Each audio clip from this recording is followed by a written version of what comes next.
Okay, hey hello everyone.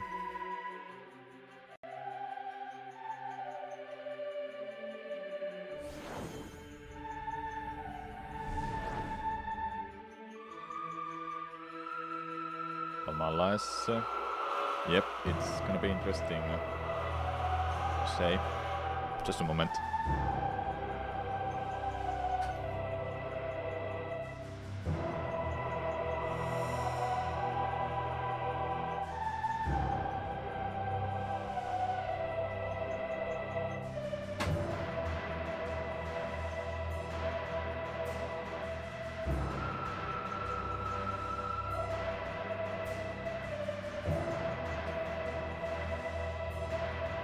Alright.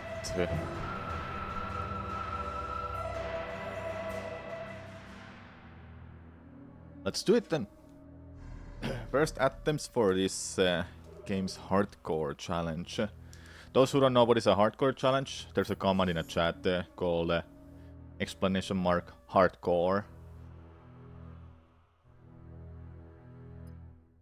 Just type that and you'll find out what is it about. But basically, I play on the hardest difficulty. I have permadeath, which means if I die, I start over. I don't have HUD enabled, I can't see my HP and other information. So that's gonna be scary about this run. And what else? What else I had here? But that's like the most important rules. Permadeath, hardest difficulty, and no HUD. Let's change these settings now. Put brightness on the highest.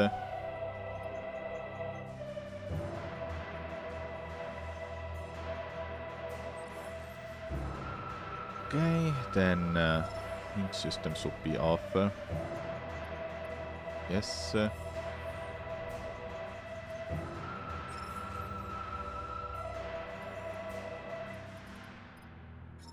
I don't think I can change all of these settings here. No, I can't. Okay. Wait, what about the... what about sensitivity? Advanced, yeah. Yeah, this is all of the settings I can change while being here.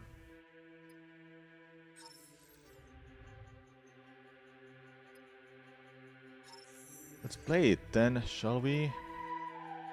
Hyper mode.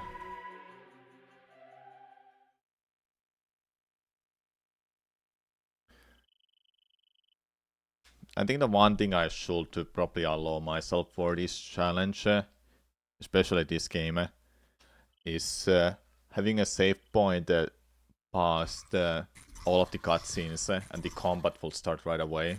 Because this is just pointless intro right now. There's nothing going on. I wouldn't just game over all of a sudden to something random.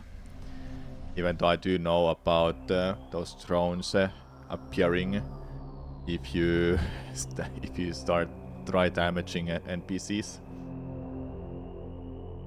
By the way, chat, I have front page coming up tomorrow.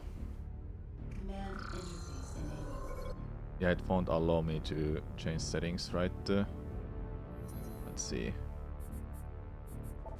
Ah, here it does. Display. Helmet opacity is off. Good. Visor opacity all the way to 0. Perfect. Then everything is good. Alright. This is what will be seen throughout the whole freaking game. The intro takes like 5 minutes before the actual combat starts and such.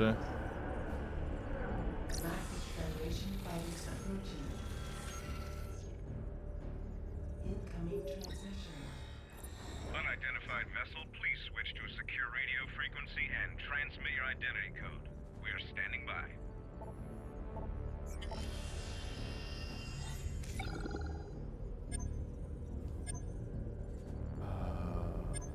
That one and that one.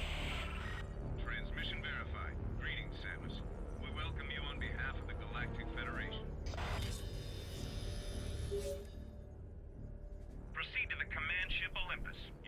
for docking bay 5. Welcome back, Samus.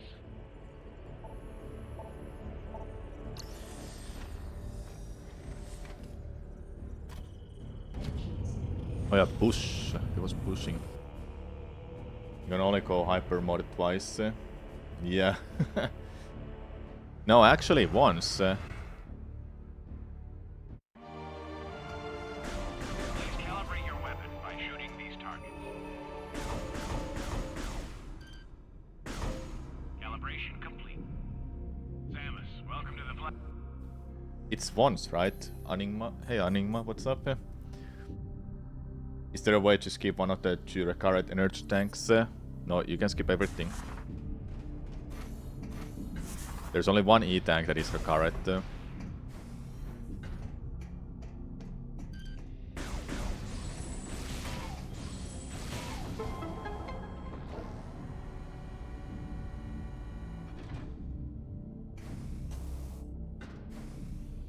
What are the other 2 energy tanks? Oh, do you mean those? Try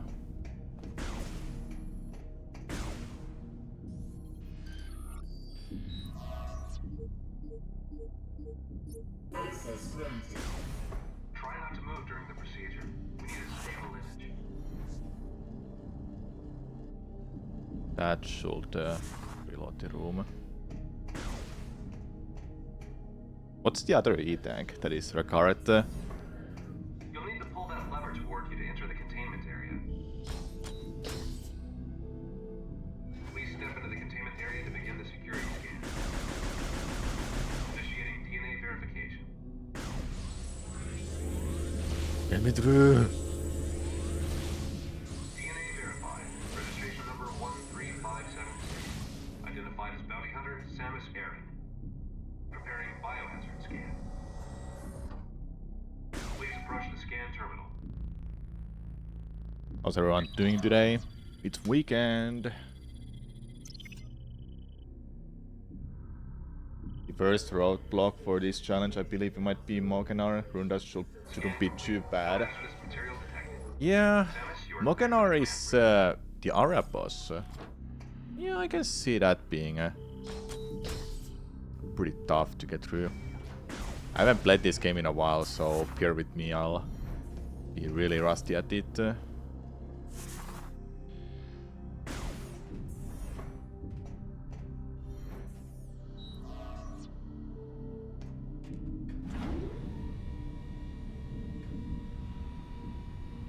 And we're on the hyper mode as well. That will be interesting.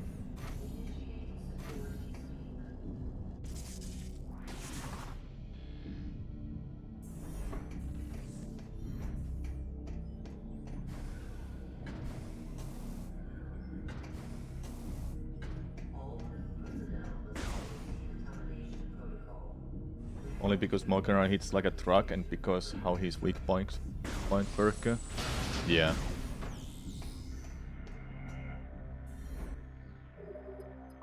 Okay, now's a question, chat. Do you think it's just better for this challenge that I save the game after this next cutscene? Because there's literally no combat before this. No way to game over. Unless I use the those thrones that you can force. But why would I force them to show up, you know?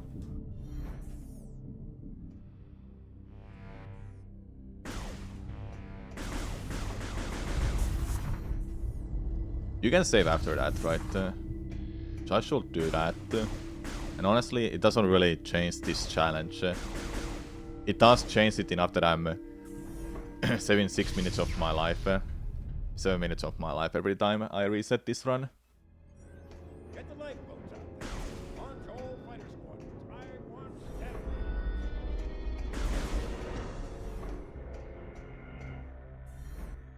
Yeah, like see. Now will to be the combat starts.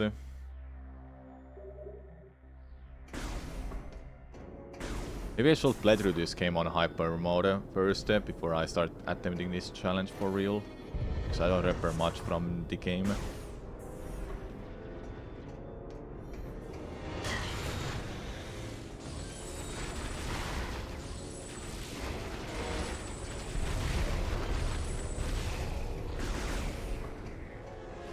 You can fall in the depth of the space at the very start, right? Well, yes, here, but not when I'm getting to the Admiral train. Dane, I mean. Somewhere here I can die, yes, that's for sure. But before that, nope, there can't be anything.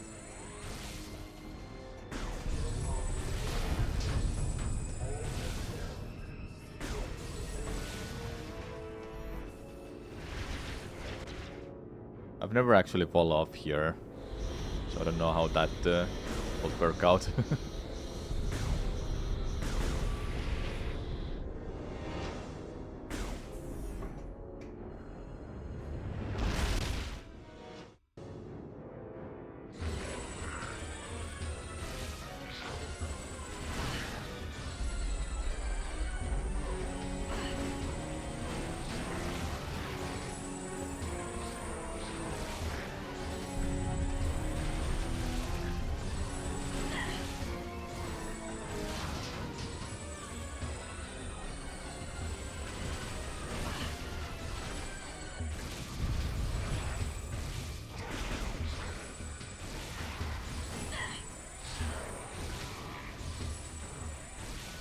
You're just running away, assholes.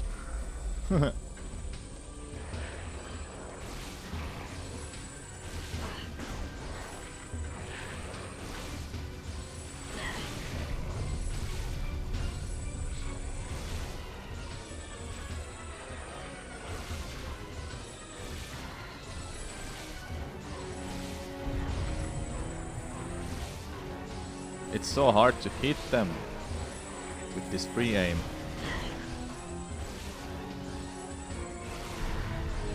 I got one.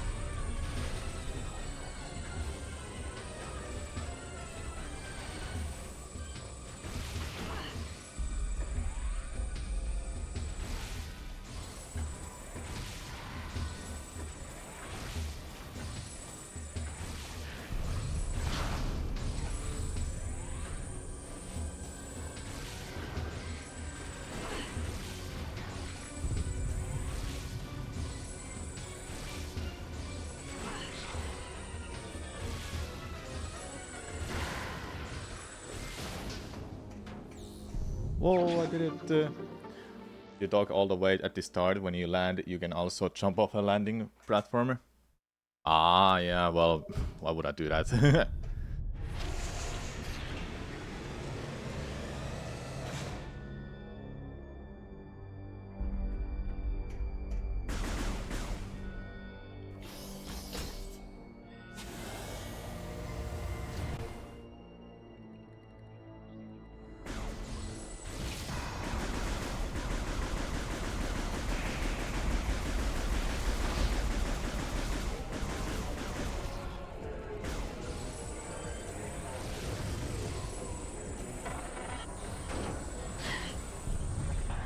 Oh.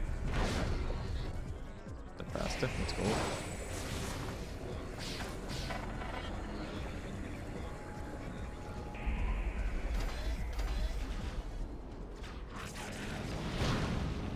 Here's one of those E-tanks that is not skippable at all.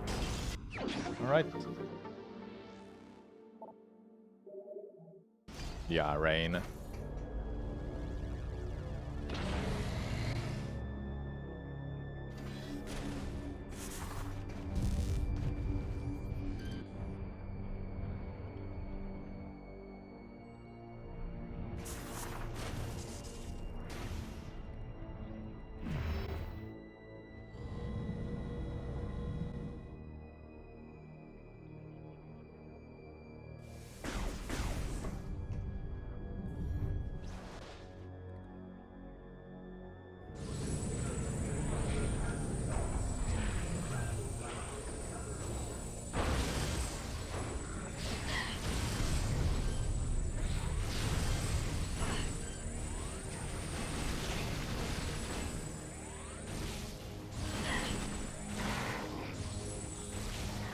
How much health is red health? Is that 30 or 25?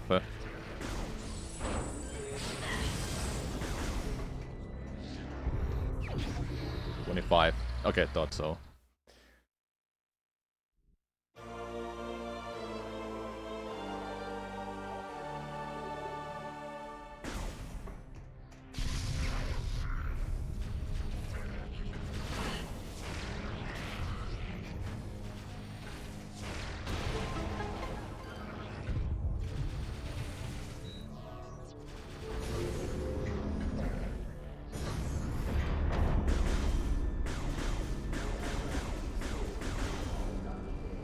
How many recurrent E-tanks does Prime 3 have?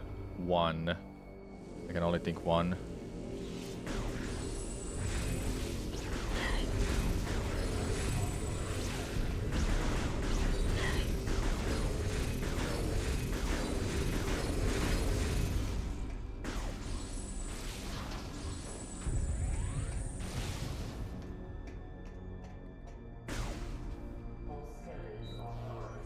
Yeah, at least you get an E-tank for this playthrough, which is nice. Alright, if I die to the first boss, I'm bad at the game. Quite literally, I'm bad at the game.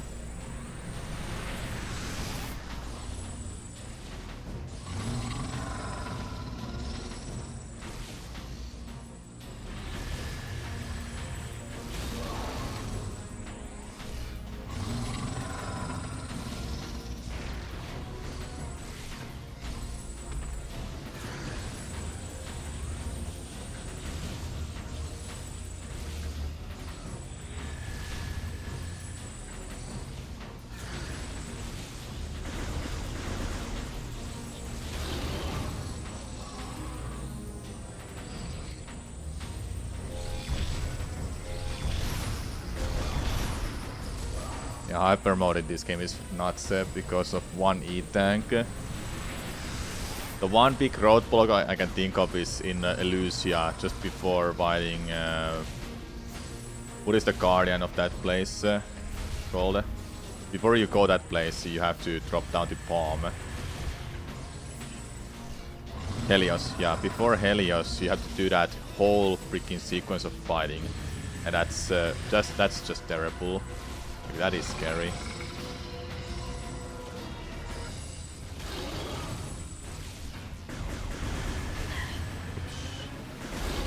Nice.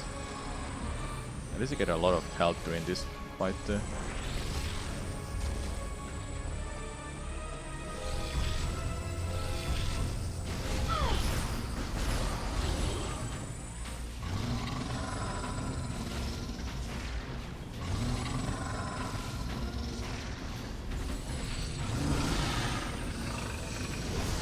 Surprised that didn't hit me.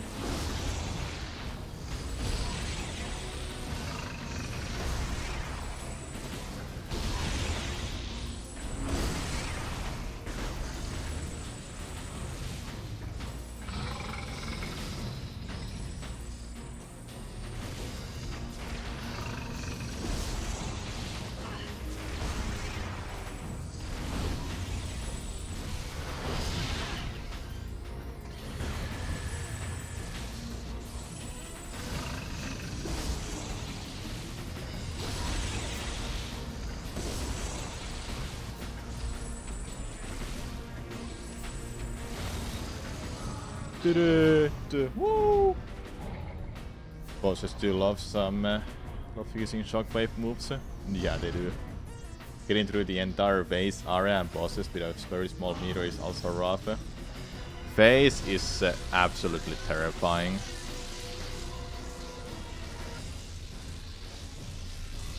The bomb sequence, that is quite dangerous.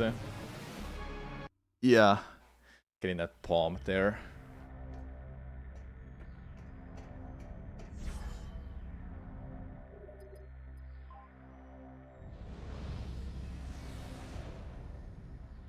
How far do you think I'll be getting today? Oh yeah, I reminded myself now. Good, good, good. Okay, let me just get this flying going on first. Okay. So I forgot to prediction. There's a new prediction though. I know it. Hold up.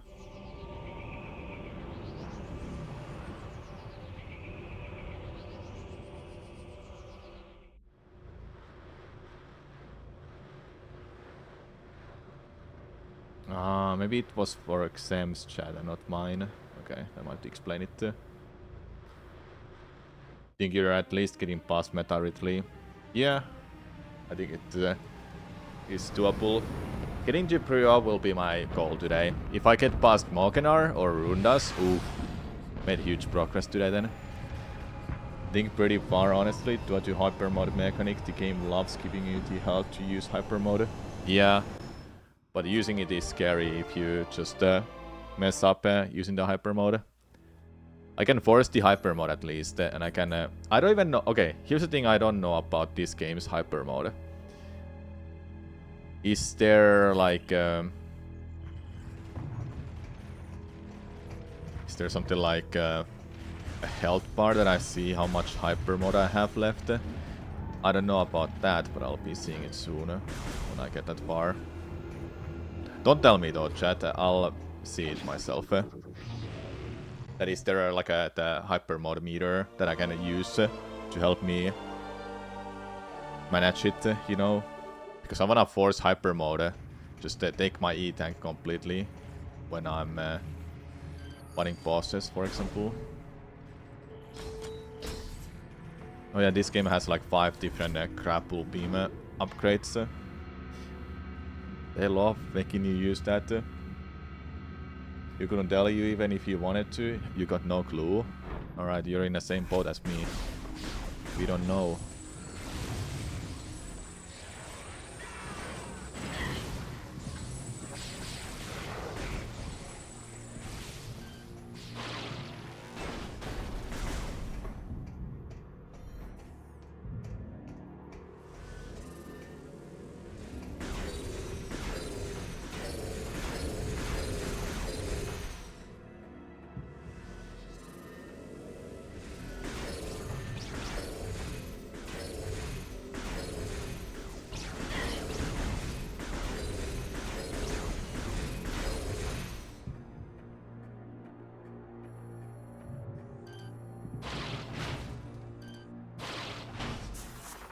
Oh, one more.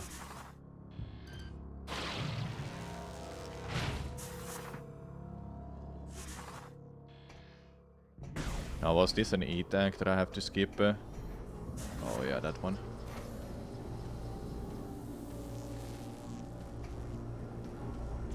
Yep, there's a one E-tank that I have to skip.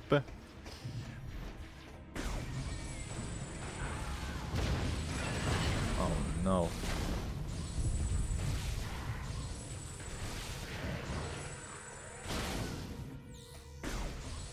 You feel like a fool. Oh, there you go. That's how you skip that. What's the other E-tank that is on our way as well?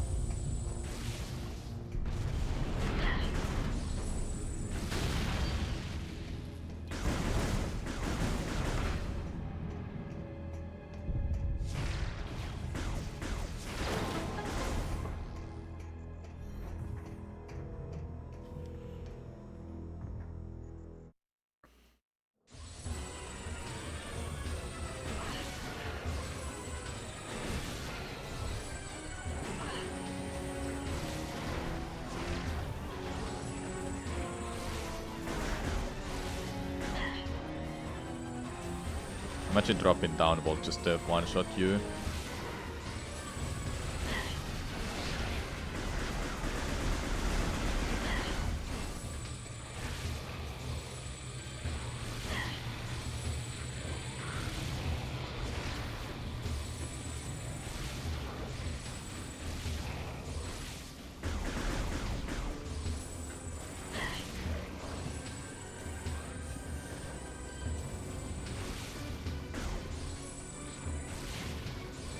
Any health?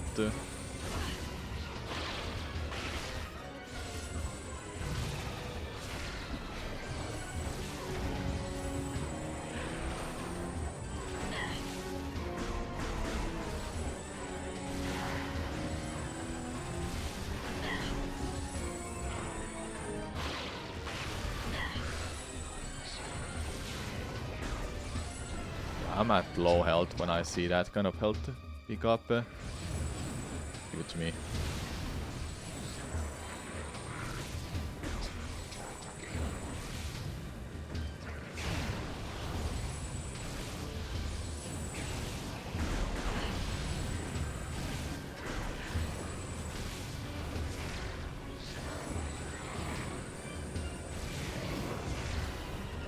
Are you kidding me?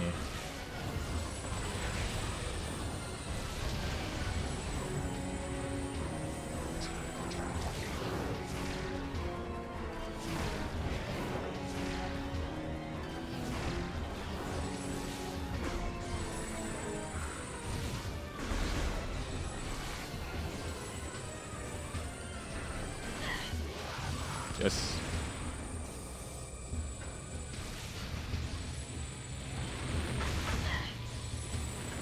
I don't know much my health and I don't like it.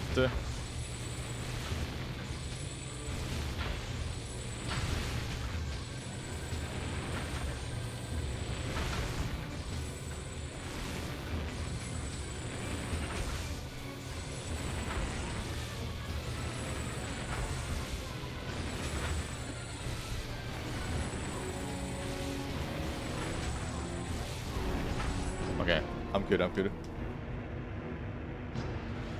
Yeah, there's a low health sound, you can hear it. But it's subtle in Prime 2. I don't know about Prime 3's low health sound.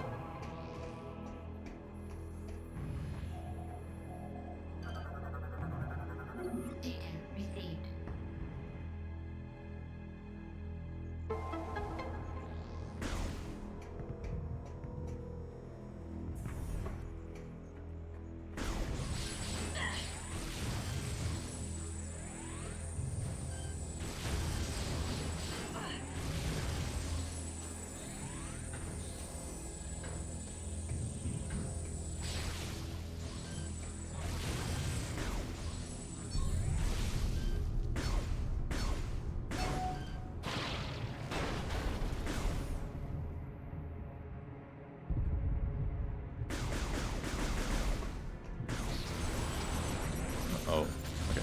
I got a leap.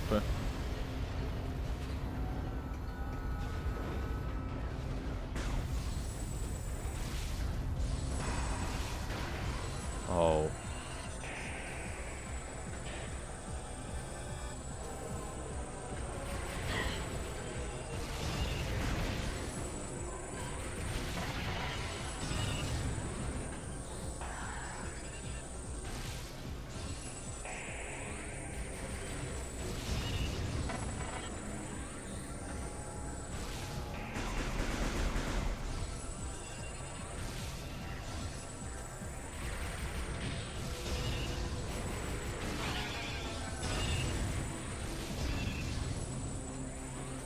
Okay, good, good, good.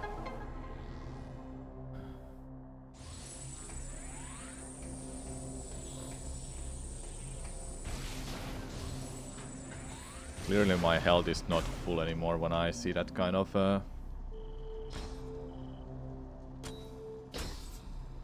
amount of pickups for health.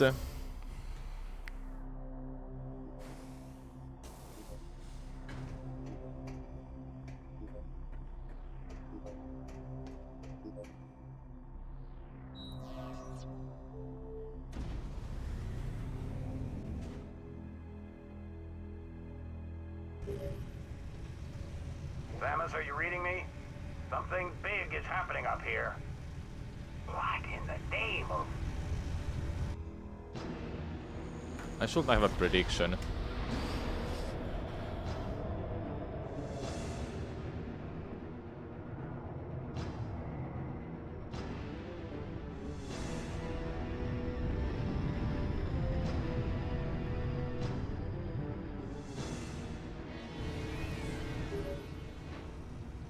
Samus is heading right at you. That's why the pirates disabled the defense system. They intend to smash this thing into Norway. Okay, I started a prediction. Get that cannon back online, or everyone down there is as good as dead. The prediction is, will I die to Dark Ridley or not?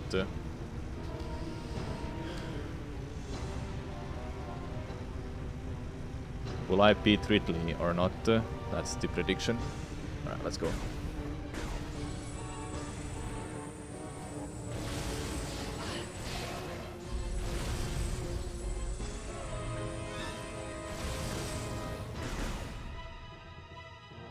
Hello Nintendo man, what's up?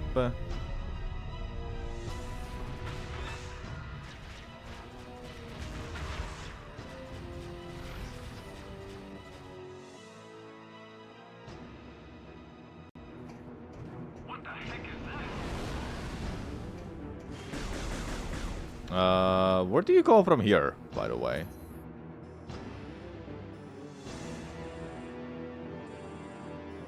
You go back.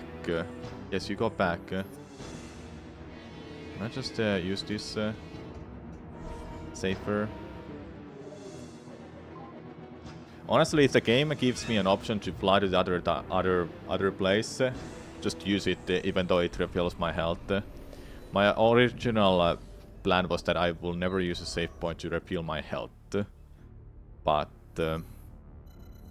I think with this one I should just ignore it. I'm gonna get health regardless while buying like almost everything. Enjoying the last days of your vacation with my entertaining stream and some spiced wine. Ooh, glad to hear that.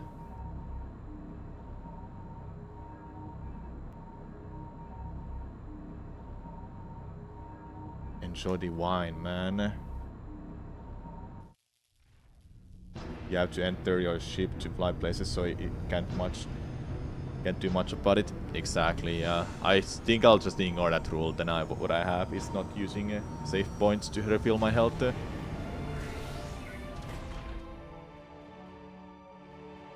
Because this should... okay, this is just to see if I'm correct about this. This should refill my health no matter what.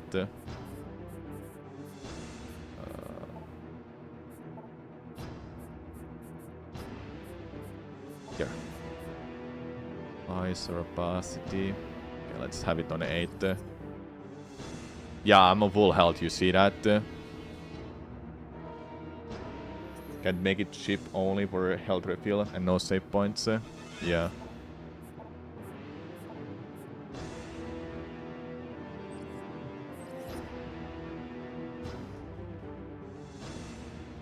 It's been ages since you played this game, but isn't there some point of a game force an E-tank at you because of hyper mode? It's at the very start of the game. There is a forced E-tank on you. I already picked it up.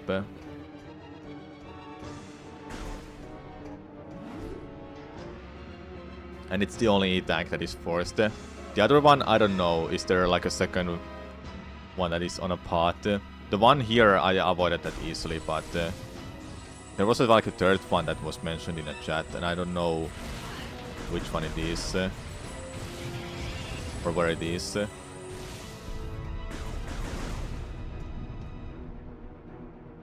There's no more tanks. On the way, no more tanks. Okay.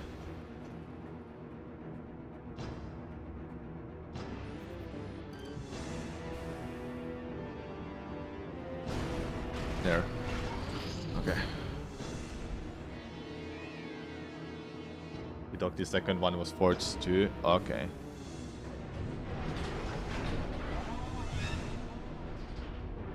Hey, Core. You're a good guy, aren't you? This one has finished bothering us. Go on ahead. I will stay here and protect the Earth. Core is a good guy after all, chat.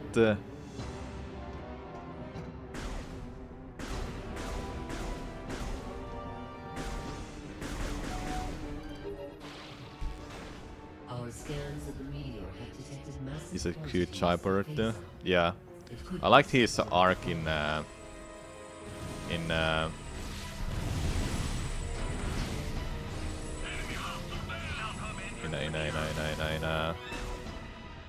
Elysia. I think it was good.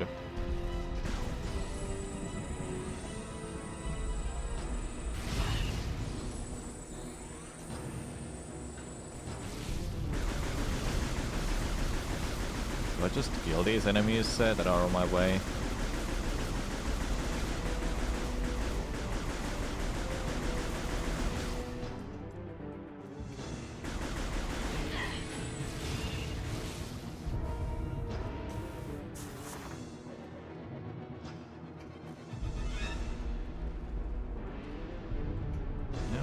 guess I'll do it like this. The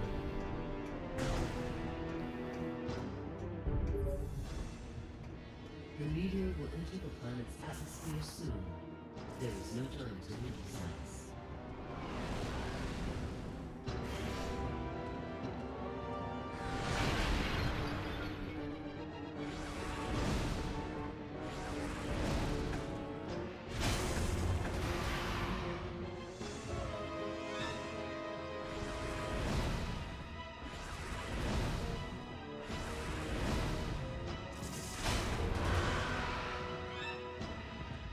I'm not too sure how much damage Ridley deals there. You can skip this part too. You sadly couldn't catch the second part of the Double Trouble Echoes run, where there are 2 Emperor rings. Yes, there were. And it was beautiful. It was so terrifying.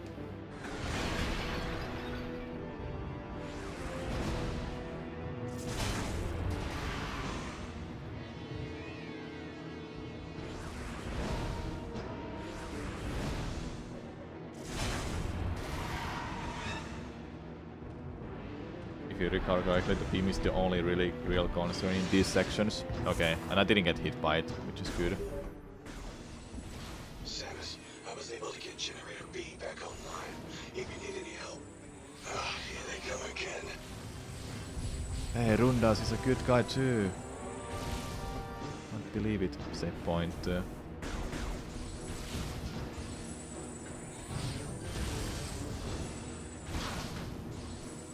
Yeah, I see my health wasn't like at the best there.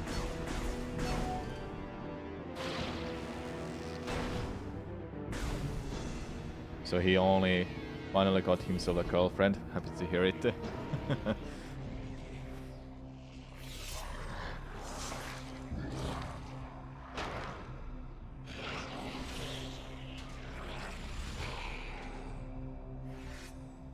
I thought this cutscene is cool. You get to see Cantria's power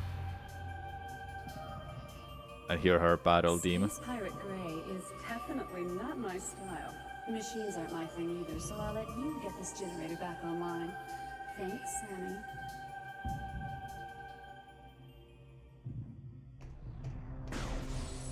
Thanks, Sammy.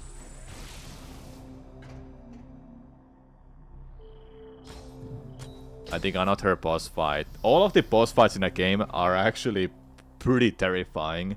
Helios you can't just cheese like we do in speedruns. Mokenar is like a freaking tank and it hits like a truck. Like everything is freaking terrifying. She doesn't like Samus, or she doesn't. She's sort of like a variable. Yeah. She also mimics their guns, which is valid. Yeah. Oh no! Oh! I thought I missed that. Please don't. Nice. Also, foreshadowing for what becomes of her in the future. Yeah.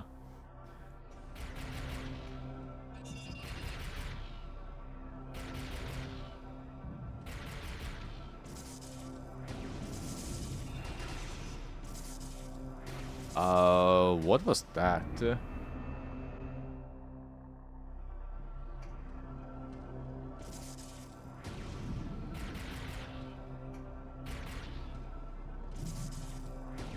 You can't kill that enemy, do you?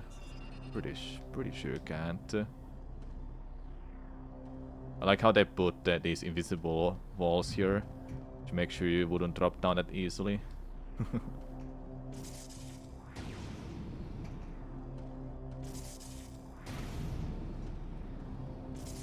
Oh, Ridley fight coming up. Is coming up. I forgot.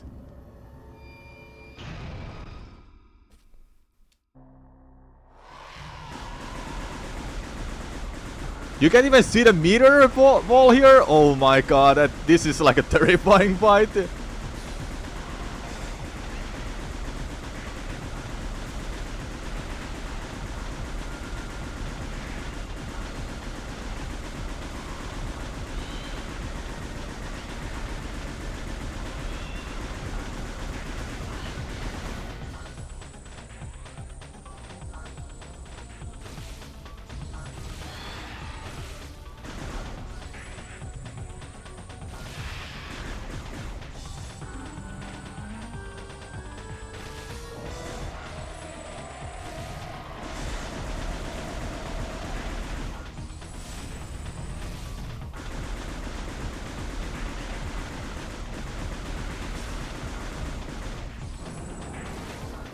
What do I do here?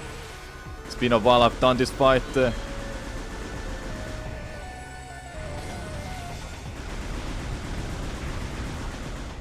Woo!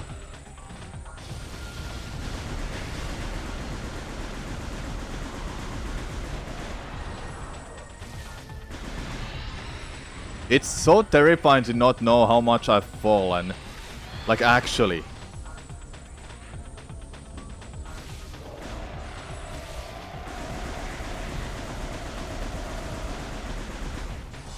At this point, the fight seems to be fine when we're this far, right?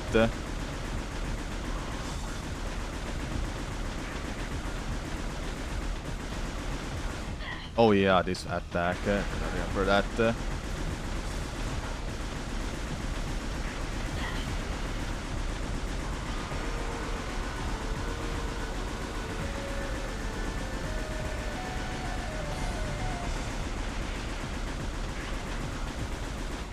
Okay, I got it. I think I got it. So it seems like Ridley fight is not as difficult as I talked in hyper mode.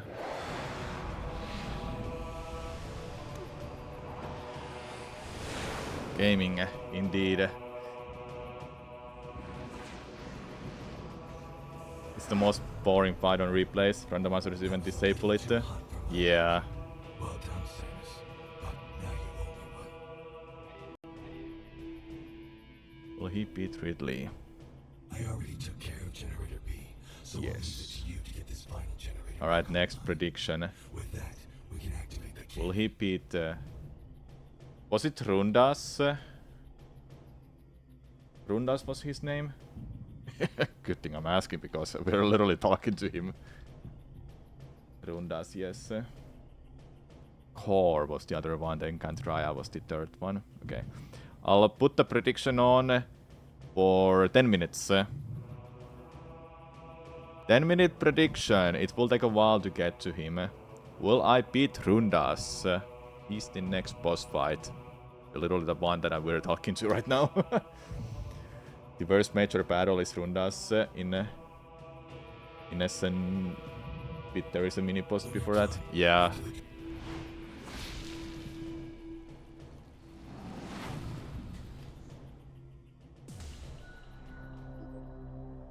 Glad that the Silver Surfer was here.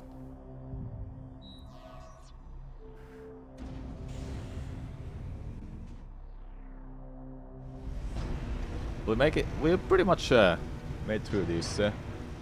Korak is after Rundas, right? What was Korak? Korak.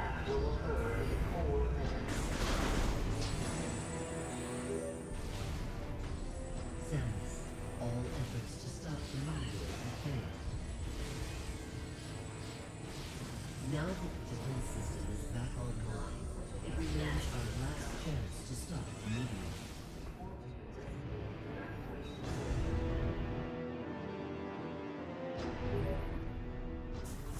Samus, all efforts to stop the meteor have failed. Now that the defense system is back on, you must get to the control tower. We are uploading the location of the control tower to you now. Thanks.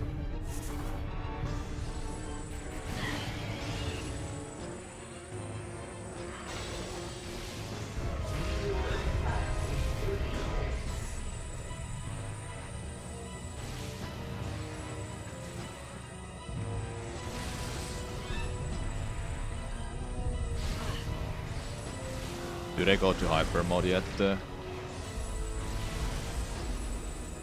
like not yet. Oh yeah, oops.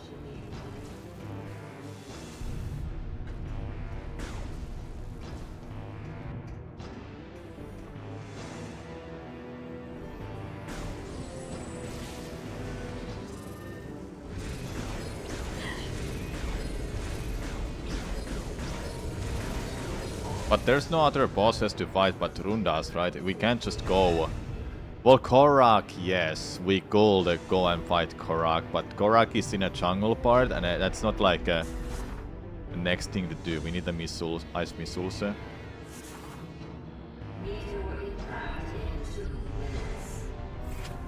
Yeah, get the ship missile to destroy the generators.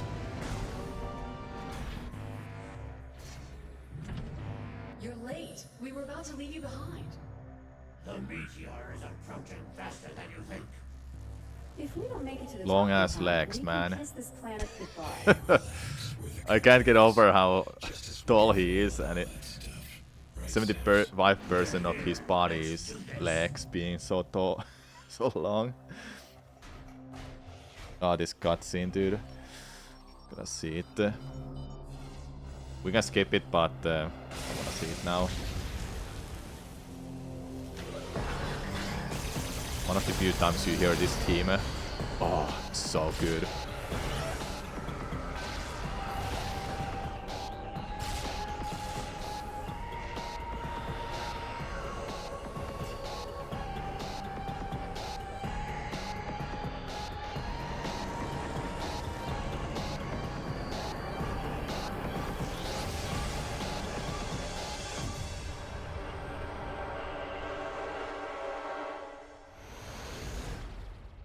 The order is Rundas, Korak, and Mokenar. Korak was the one in a jungle where you have like a rider on its back. Was that Korak? Anyone else thinking that Grapple in Prime 3 is the best looking implementation into Samus's suit? It's good. Yeah, that's correct. Okay, yeah. I remembered. Alright.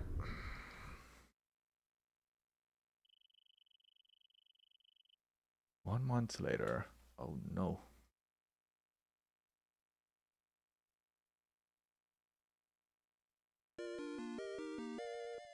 Now we are getting the best mode.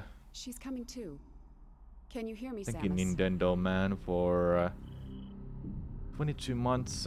Welcome back. Did the notification go on? Or alert? I didn't see it. Vital signs are stable. Welcome back, Samus. You've been asleep for quite some time. A month, to be exact. Yeah, I fear you Raponti. lost Thanks to your great work, at the end of the battle, we You're under What's even notification and the stranger, sound. during your Good, good. invasion on, Didn't want we to. integrated this same phase-on enhancement missed device that, into your armor while repairing your damaged bodysuit. Troopers wearing this but in your case, think about it. With this phase-on coursing through your body, you can fuel the PED using your own internal energy. Pretty effective, don't you think? Why don't you try the PED now? Seal the room. Initiate PED program. Like, the one thing I'm just wondering is that when do I want to use the hyper mode? Because hyper mode is perfect for... The hyper mode is perfect for survival. Training complete. Hello, You must have Nover. noticed Thanks for the during good luck. this test that hypermode over the past month, we've learned now that you are familiar with the. You'd better get going. Oh, and one more thing. After 25 seconds, the safety feature automatically ends hypermode. Oh god, we cannot see our hyper mode meter. Wait. It wasn't there? Oh god. Oh no. I don't know how I'm gonna be able to abuse that when I'm getting corrupted. I think no, it's not that. I mean the shots too. The bad thing is that when I'm in a mode, when I get to that point in a game where I'm getting corrupted, which is really early in a game, I can't simply see when I'm about to get corrupted. So I have to keep shooting at those moments, and I might have to force the hyper mode to stay until the corruption part is about to happen. Then I keep shooting to get rid of that.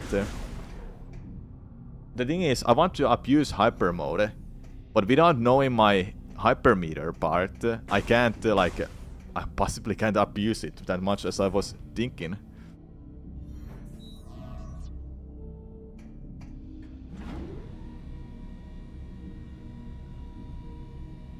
Yeah, when you're forced in a hyper mode, you have to start blasting. There are some ways that there are some enemies that does force the hyper mode happen, and I have to like just shoot face on off. There should be some indication to show the corruption happening. The tentacles appear on the side when you're corrupted and have wool meter. Yeah, okay. Yeah, I remember those are the ones, but I was like thinking... I was also thinking, when is the moment I have to start shooting before I get corrupted? Because game is over at that point when it's full meter. Sound cue as well, perhaps. Yeah.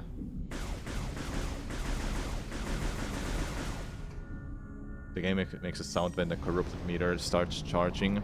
Yeah, I do know about it. Man, this is gonna be a scary challenge.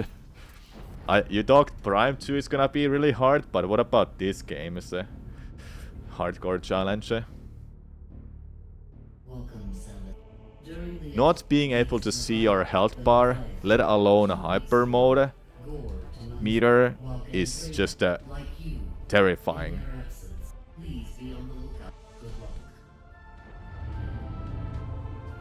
Quadraxis is pretty bad, but this might be worse. Yeah. I feel with this game, I should just run through it without HUD and see how I can manage this game. Because honestly, right now I'm just doing it off by my memory and without that much knowledge. You have to burn the E-tank when corrupted, so that's gonna be a lot of low health. When you get to hyper mode, it's just one E-tank. Even if you get corrupted or not, it's always gonna be one E-tank. So I won't burn as much health after all. I don't think phase will be doable with just one E-tank. You can beat the game with one E-tank. It is doable. But hyper mode difficulty, phase, that's just nuts. Yeah, it is beatable with one E-tank. But the thing is... the another thing is that... in phase... I don't think you're gonna be able to see your health bar. When you're in phase, you won't see your health bar. I'm fairly certain that's the case. So this challenge, Prime 3...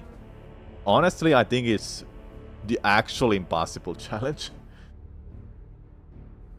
I thought Prime 2 is gonna be impossible one compared to this, but I think I'm gonna change my mind. I think Prime 3 might be the another impossible one.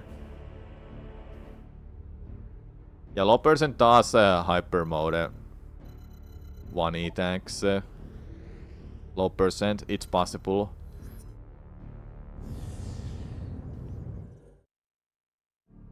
But adding my challenge of no HUD and hyper mode plus permadeath, ooh.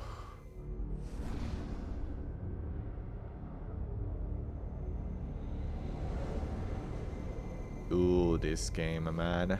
This game is something. I'm excited though, I must say. Here we are. Pre-order time.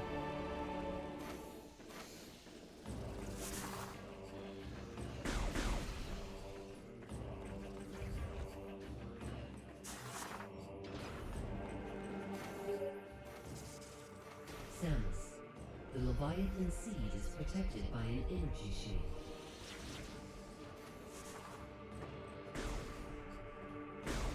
That's what I did too, apparently. I'm sure there's a couple people who've done it.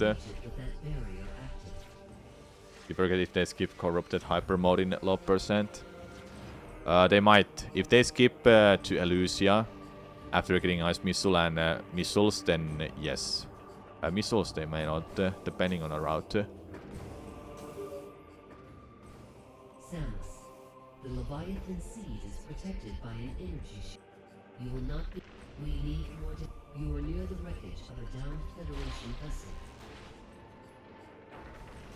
You know, while I've played this casually, I genuinely don't remember much how to do this.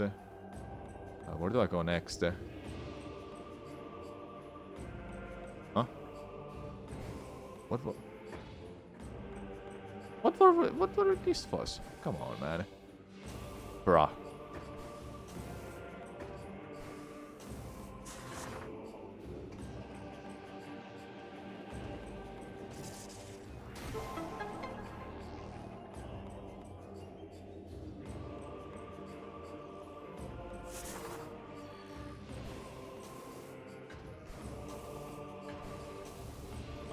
Yeah, of course.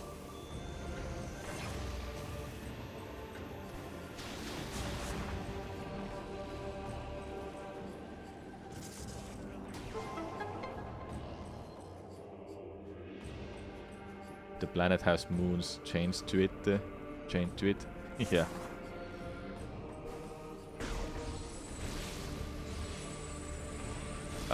Do I have to kill these enemies? Oh, I go this way.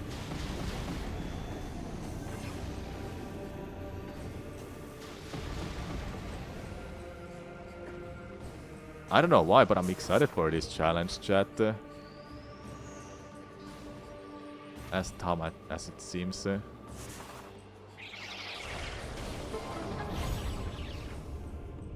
the good thing about hyper mode, I can use it to not take damage.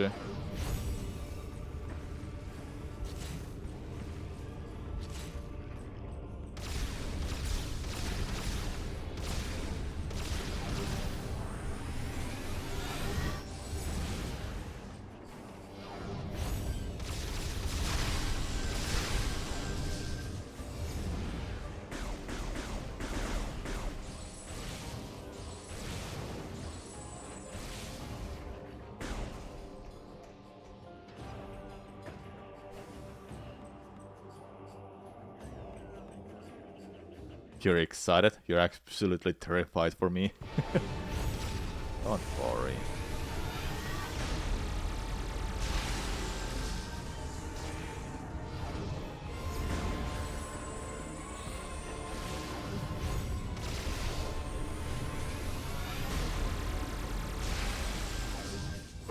Okay, my health was... my health is still fine. Isn't it... yeah, I'm over one E tank. Isn't it fully charged hyper mode twice, then it depletes the meter fully?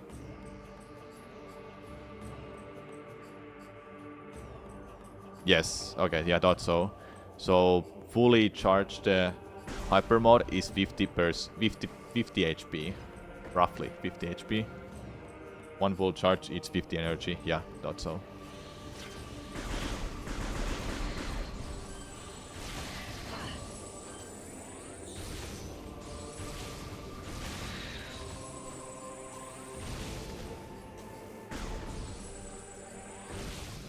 Oh yeah, here. Terrified for me. Yeah, I'm the one that decided to do this challenge in the first place. No worries. For your entertainment, chat. Also, why am I going this way? I don't need the... This way, this way. I don't want the extra missiles. Oh yeah, wait.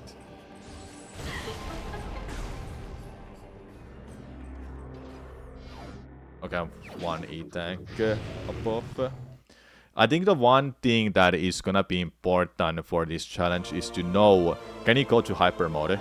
If you don't have a full E-tank, you can't go to hyper mode. Just knowing I have a hyper mode possibility is good.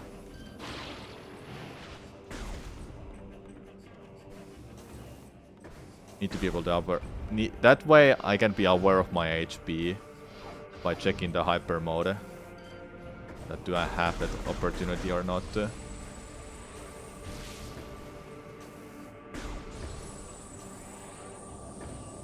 What was this normally that I have to do? I only know the speedrun strats here. We have more grapple. I was gonna say that if you can enter hyper mode, no reason to panic. Yes. If you can't enter the hyper mode, then it's a good reason to start panicking. You have you have like almost no chance to possibly survive. It's this one.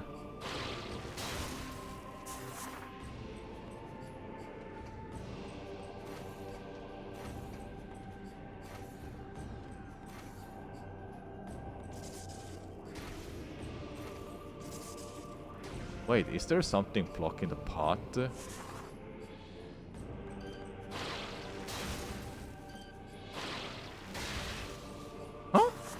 something. Thanks for the good luck pick. I'll need it. Can't you go to fiery site right now? Or do I need something for that? What's here? Nothing. Oh, hello.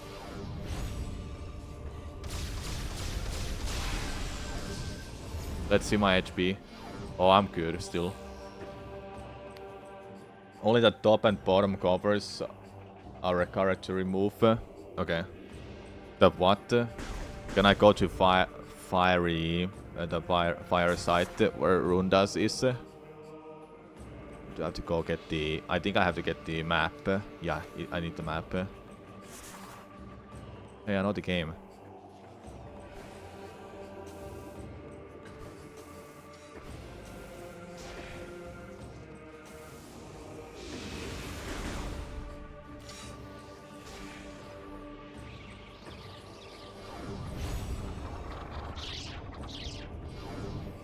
Hyper mode also makes you invulnerable to incoming attacks. Good job, use that for that. You don't take damage while in hyper mode. I guess I don't have to hit that, I don't know. Oh, hello.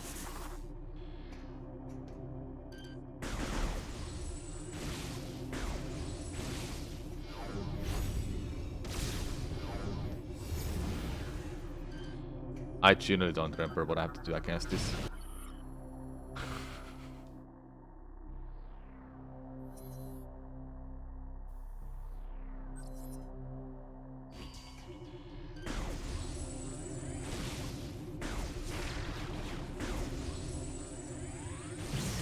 Oh, it's just like that, easy. Okay.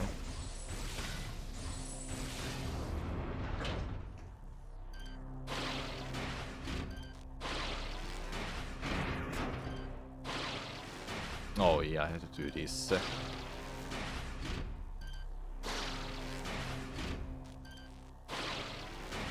I know the game, hey.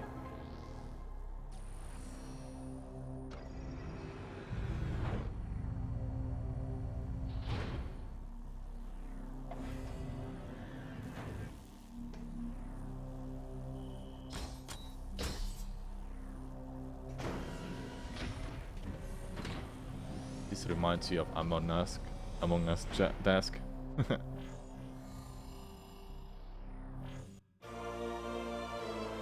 They went a bit overkill with grapple uses in this game. Yeah, there's only 5 upgrades you can get. Should have been more.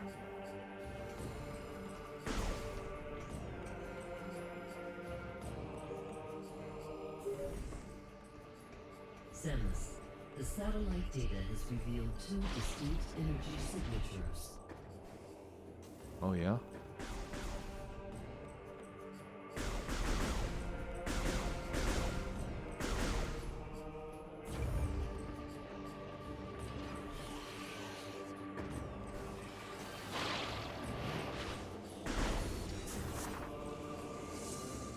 Woo!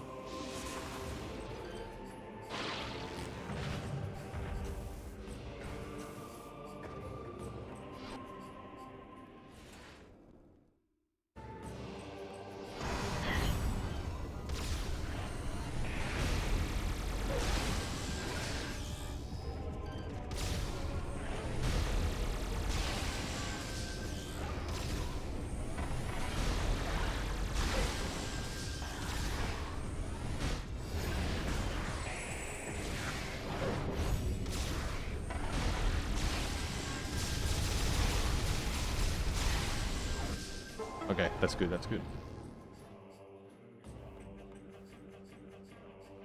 So when you're in hyper mode and you refill your health, it does refill your health and not the hyper meter, right?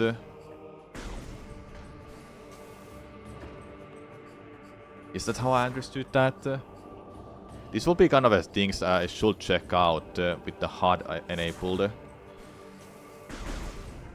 I've played the game, but I've not played it enough that I will remember everything, little details of this game. Yes, okay, thought so. That can be actually really good, that during a hyper mode, when I'm corrupted, I can go and refill my health. So you can force the hyper mode even more. You can only get health. You only get health back. The health back you only get back the health you didn't use. Yes. Yeah, I thought so. Okay, which one is the fire one? That one. Runda's coming up soon.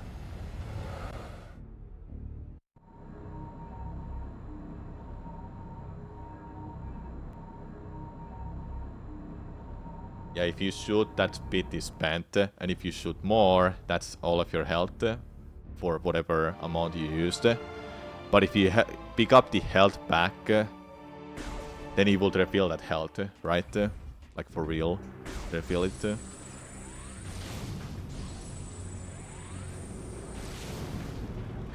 Back when you played the game for the first time, you burned through E-tanks so fast. Yeah, you definitely do. When you play this casually. Okay, I wanna kill these enemies.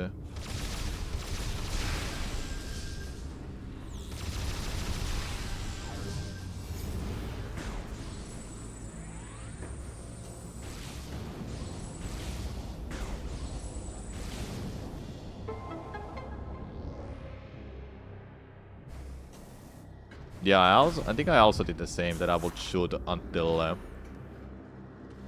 my E-tank is just gone.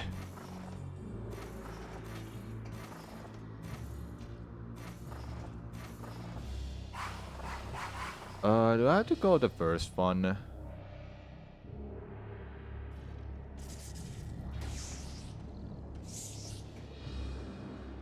Oh, that's the first one. Yeah, I don't want to be here. Next.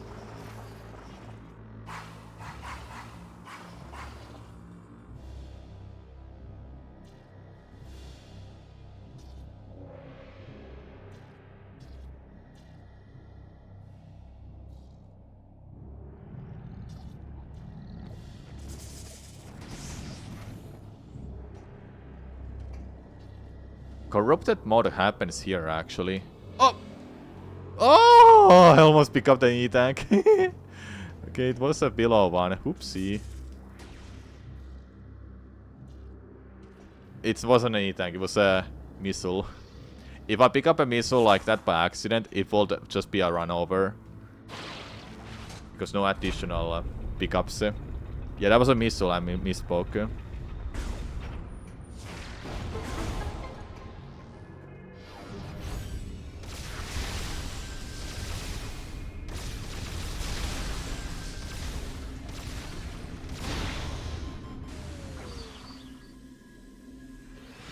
Oh boy, hyper mode will be a lot scarier now.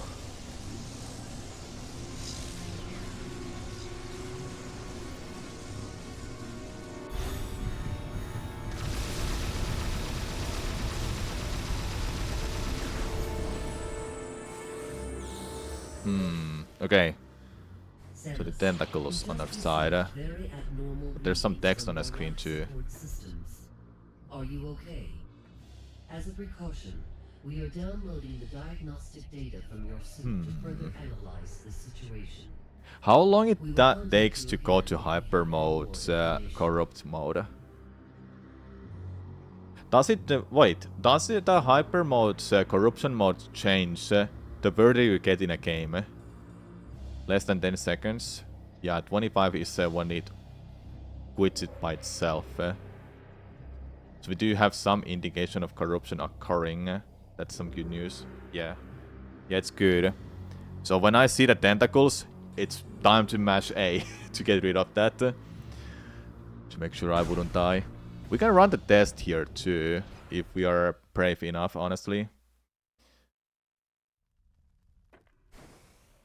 I feel at some point I'll run that test of seeing the corrupt mode for real. I can force it here.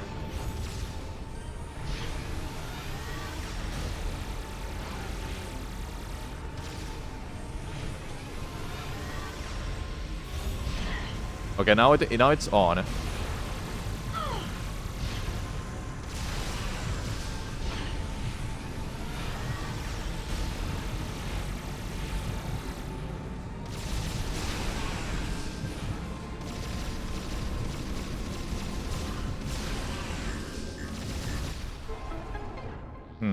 Okay, I'm still in a hyper mode, am I? Could I get rid of it? Okay. So, you hear the sound effects when it's about to end. You hear the sound effects when you are in a corrupt mode. Which is good knowledge as well. The real question is, are you brave enough to get corrupt, then get hit on purpose to generate more phase to shoot? Yeah, that's a scary part. We're in a hyper mode difficulty, and anything that hits us does hit hard. And I have to be ready to get rid of the hyper mode as soon as possible if I'm in danger. Heartbeat will seem to indicate that it is on. Yeah.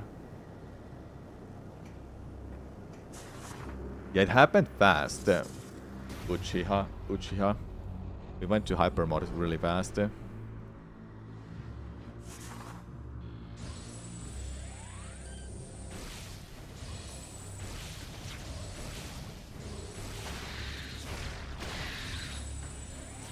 Oh, yeah, I need to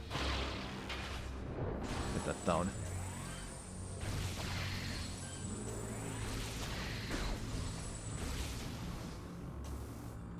I need to do this one too.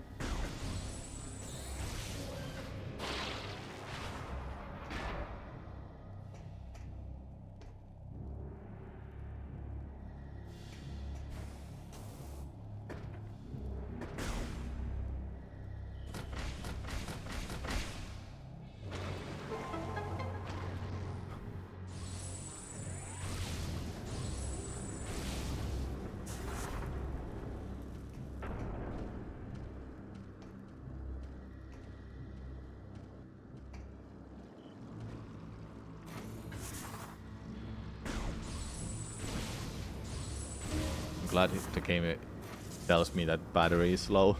I should probably get those backup batteries really already.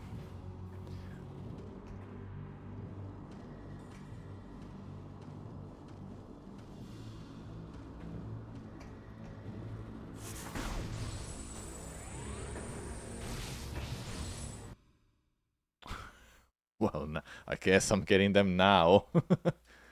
Be right back.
Okay, I'm back.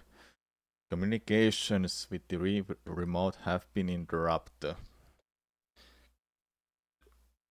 Oh no.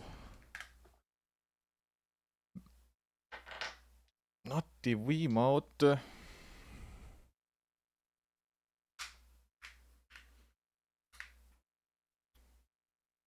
Checking Discord quickly, hold up. Nah, nothing crazy going on there.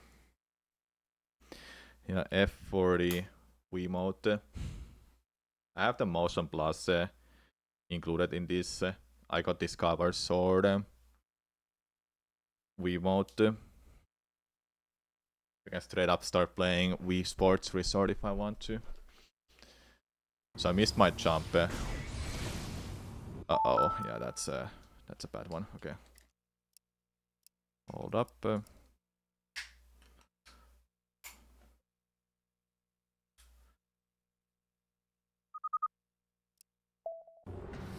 Okay, good.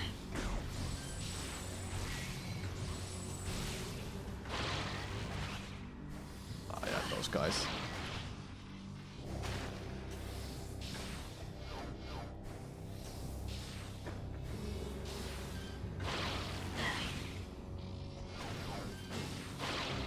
Is there one more?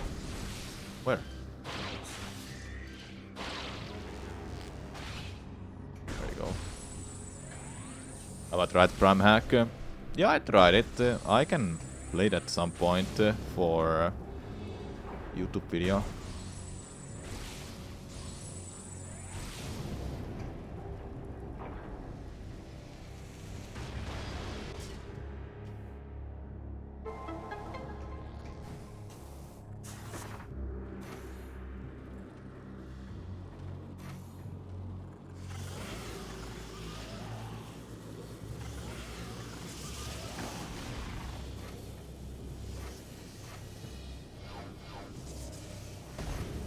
Oh.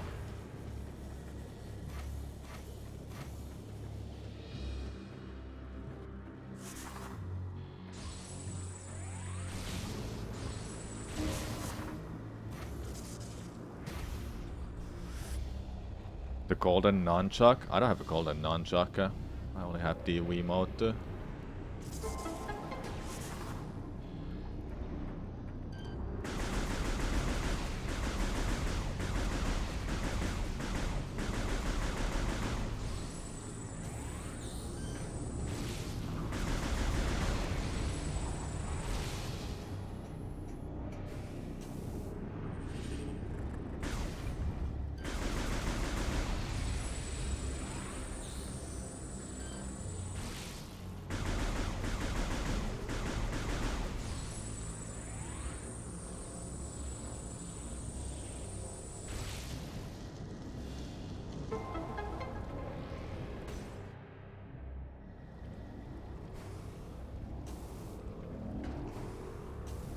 If I pick up that E-tank, that would have missile that.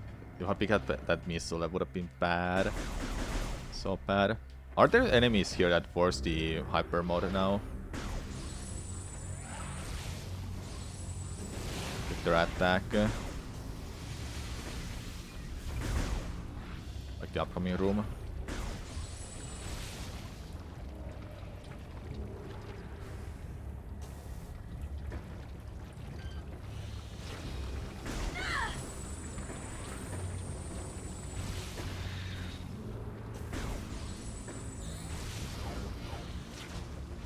Good, good.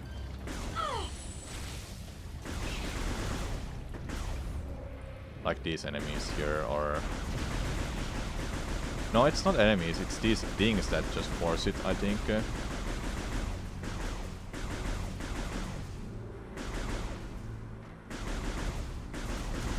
Don't get any close! Take a second time you come here? Okay.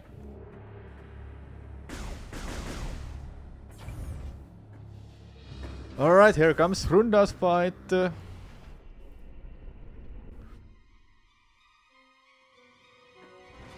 don't remember how to do this anymore. What do I do here? What do I do here?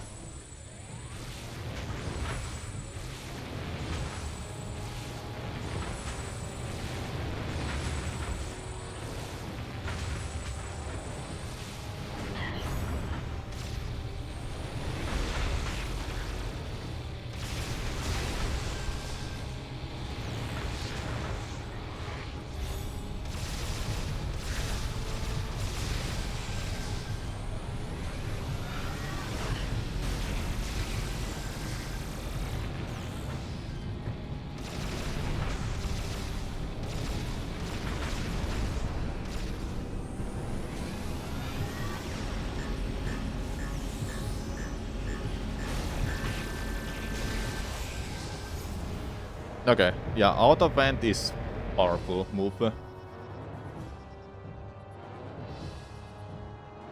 You're a good guy, aren't you?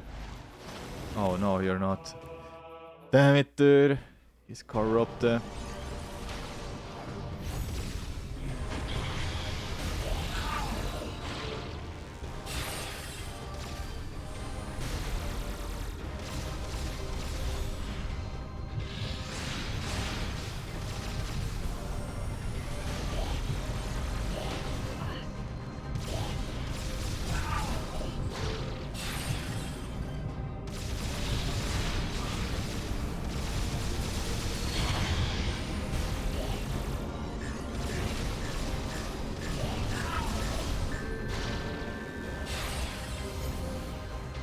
I can't go to hyper mode now.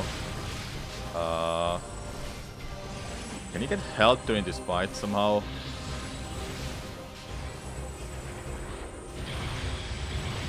I've not seen that attack in forever. I'm low health.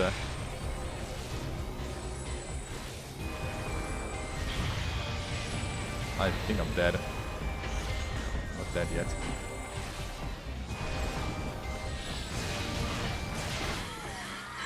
Wow!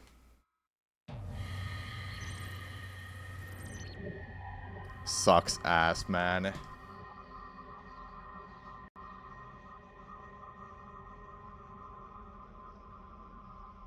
Okay, so one thing I noticed during that fight, I didn't get any health refills anywhere. That's bad. That's pretty bad, actually. When he starts flying on his surfboard, he shoots projectiles that drop health. Okay. Interesting. We could run through that again at that fight and see if we figure it out right now. You died to Rundas? Yes, I died to Rundas. What do you expected?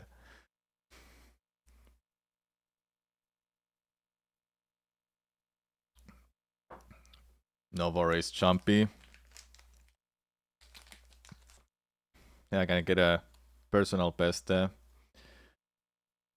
Rundas. Let's go. Death counter.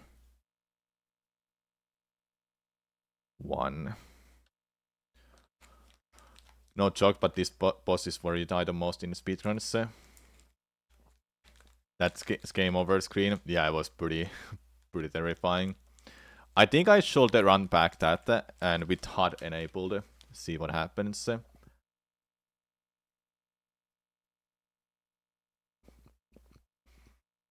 Your 100% personal bet get rejected in speedrun.com because you have a death here. That is stupid. There's an autosave in this game. So I can just try again.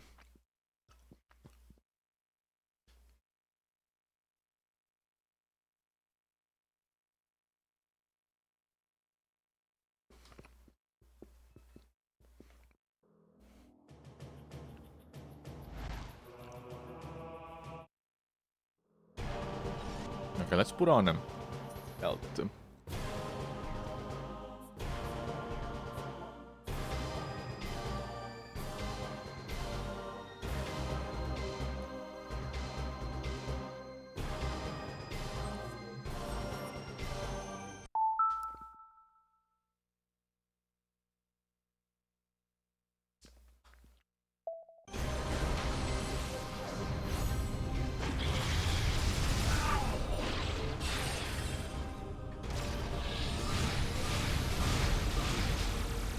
Oh my god, did I really just I almost beat it because he's weak as hell.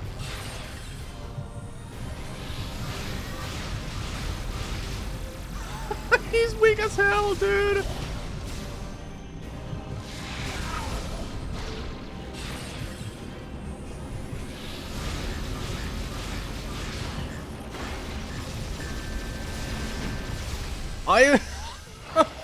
He's so bad. I was bad too.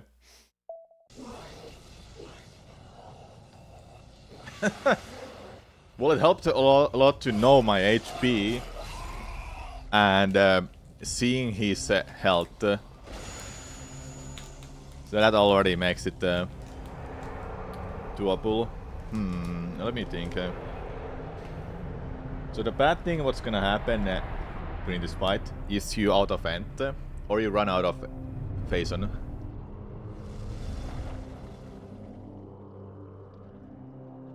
With a single use of hyper mode you can do this fight, but you have to make sure you don't out of end. Is this really hyper mode difficulty? It is. I can prove it.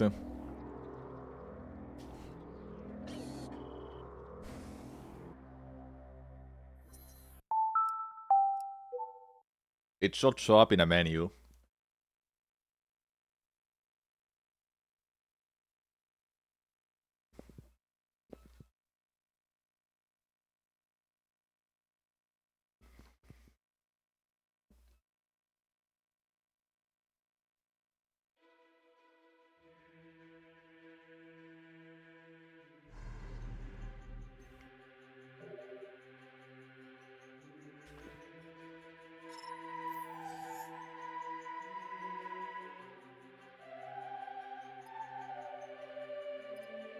Yeah.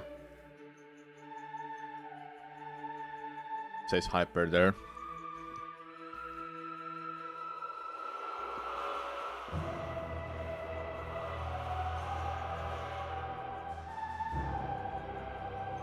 Well, do you have liked it that I continue that for practice, or are you fine with reset? I restarted now, so it's gonna go on to actually go and redo that everything. I have to start over. I feel doing a practice run with this should be better. The next death happens, I will just continue for practice. It did feel weird seeing his health drop so fast.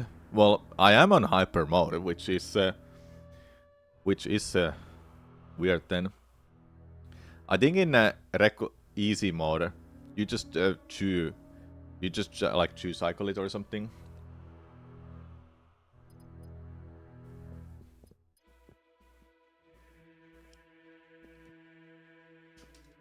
I kinda wanna take a break, chat. Then I'll do another attempt. Okay.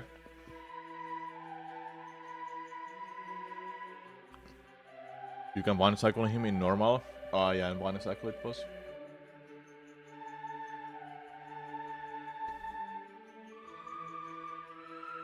I don't know, man, strange. You know, well, since you last joined my stream, Prime 3 piqued your interest.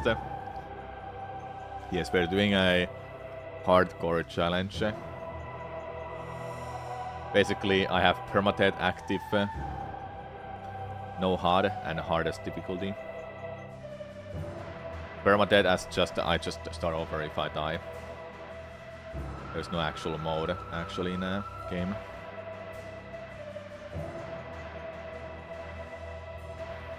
Freaking Runda sucks ass, man. But so does regular mode.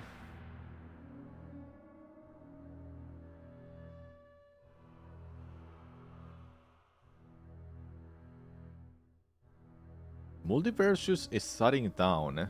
Really? I thought Multiversus was doing well or something. Anyway, I think it's a good time to take a break, chat. I'll do that. Then we'll do another attempt. Alright. We can continue watching how to crash SM64 by using a pendulum. Numbers that are very dense, then we don't have much range. So everyone who's joining the stream, I'll be taking a break, and once the break is over in like, I don't know, 10-15 minutes, then I'll do another attempt. And hopefully it goes past Rundas, because he freaking sucks ass. He's bad.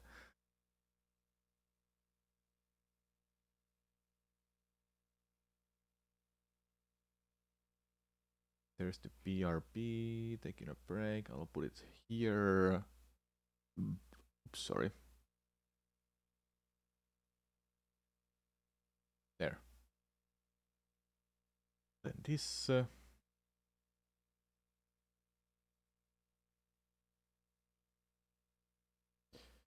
yeah, I'm watching this video. So when the float system was being developed, Right, this was back. the problem they faced, and they came up with a break pretty now. smart solution. Their solution for how to choose the 4 billion real numbers was to have them be more densely packed around 0, and then become less and less dense the farther out from 0 you go. Though I should clarify, the density of floats I'm showing here is not to scale. Floats are actually much more dense than this, but here I'm showing them less dense just so that you can see how the density varies from range to range. Specifically, every time you go past the power of 2, the float values become half as dense. And the float values between two powers of 2 are all equally spaced apart. So this means there are actually the same number of float values between 1 and 2 as there are between 2 and 4, and as there are between 4 and 8, and so on. Okay, now I'll show floats with their actual density. So the float system works out pretty well, because now you can represent both decimal numbers and really big numbers, just not at the same time. So smaller numbers that are used more often in practice have decimal components with pretty good precision.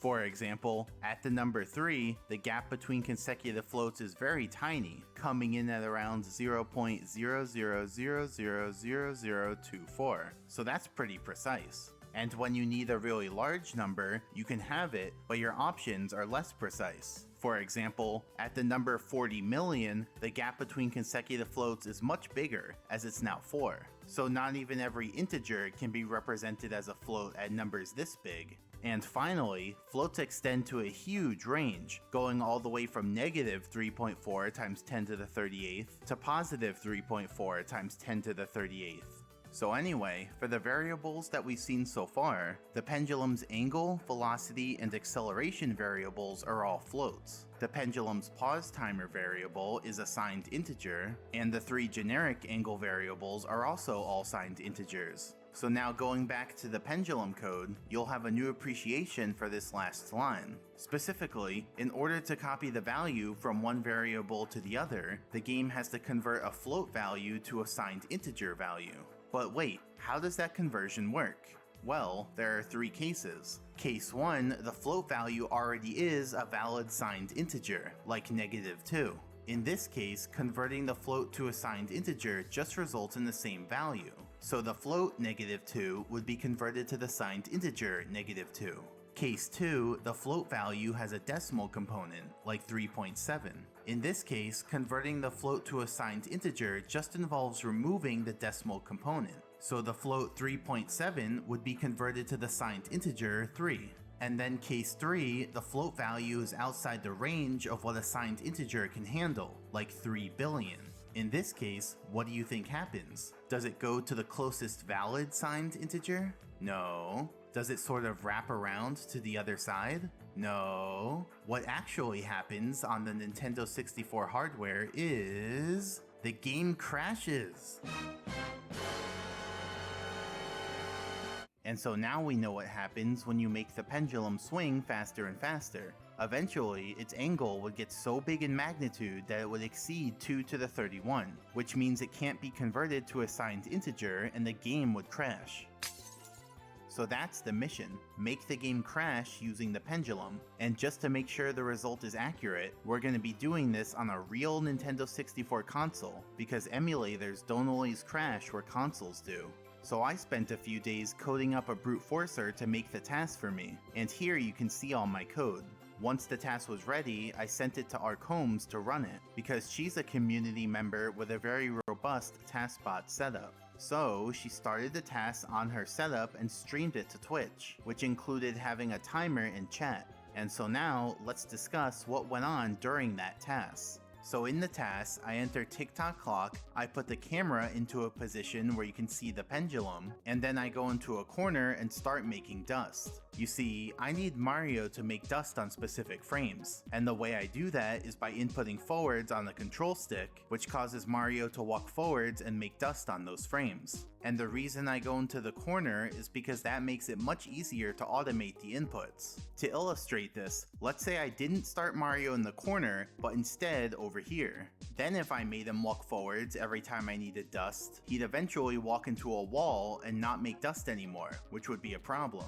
In theory, I could program Mario to walk both forwards and backwards to try to stay in place, but then my brute forcer would have to simulate Mario's walking and the camera movement, and still he might drift to the side over time, which would need correcting, so that method would be a pain to program. So instead, I went with a corner. See, there's an interesting thing about corners in this game. When Mario's in a corner, like he is here, then he's actually touching two walls at once. First, the wall of the treadmill in front of him, and second, the wall of the steps on his left. Now there's game logic that checks if Mario's moving into a wall perpendicularly, and if so, he'll start pushing it instead of making dust, like we saw earlier. But this game logic has a flaw in it. It only does the check on the last wall that you're touching, not all of the walls that you're touching. Here, the last wall we're touching is the wall of the steps, which means Mario can only push against the wall of the steps and not the wall of the treadmill. He can walk into the wall of the treadmill as much as he wants and he'll never push it, since there's no check being done on that wall. And so that's why this corner is the ideal place to make dust. Specifically, we can make as much dust as we want while staying in the exact same place, meaning my brute forcer doesn't need to account for Mario moving around. And okay, I'm interrupting that. I'll have food coming out in like 30 minutes. So, break time over. We'll continue playing.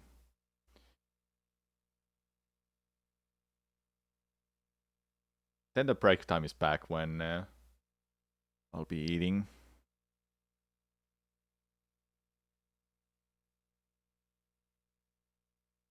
I'll make a new prediction.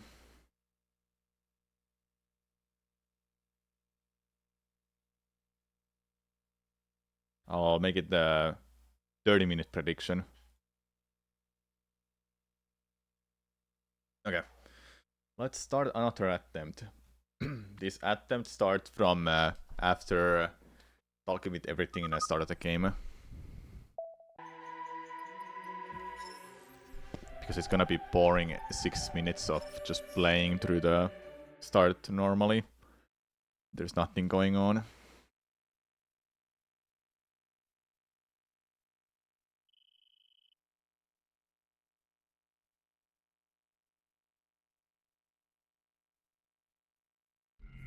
Hello Akaria, what's up?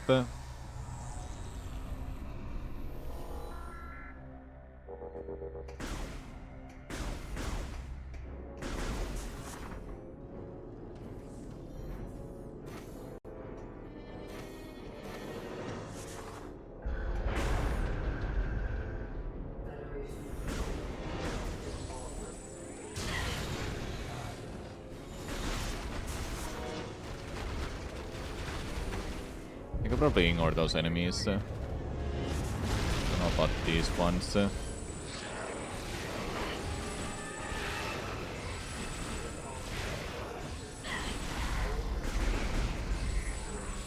was like low health there.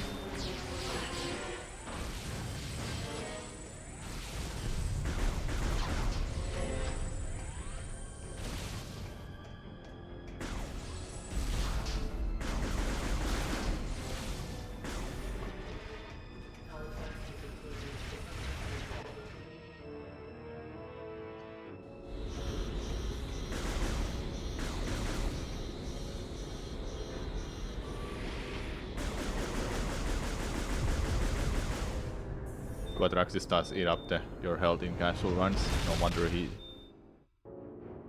Yeah, well, hard mode Quadraxis is also a beast.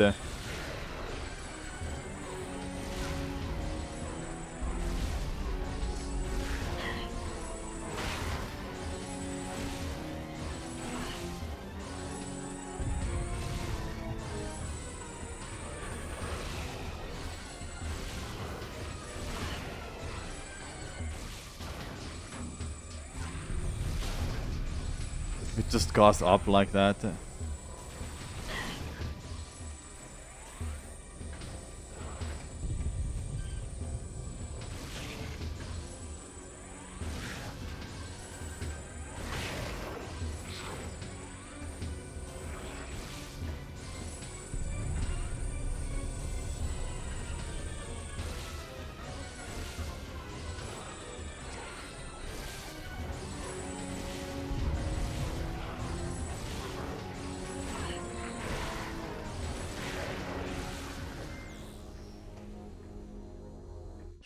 Smart magnetize. Yeah.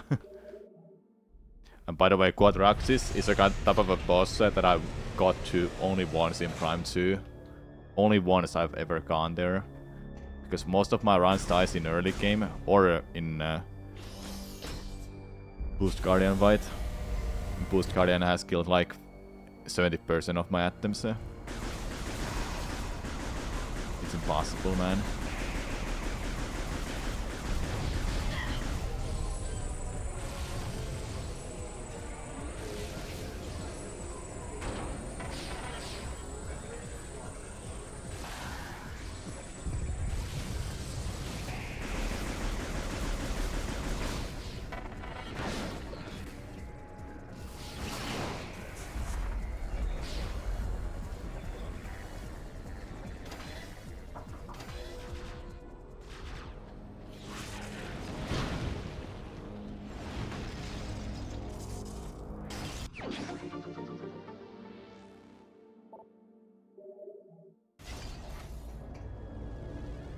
Okay, seems like the food is already ready. Let me just get the missiles. Then I'll have the proper break.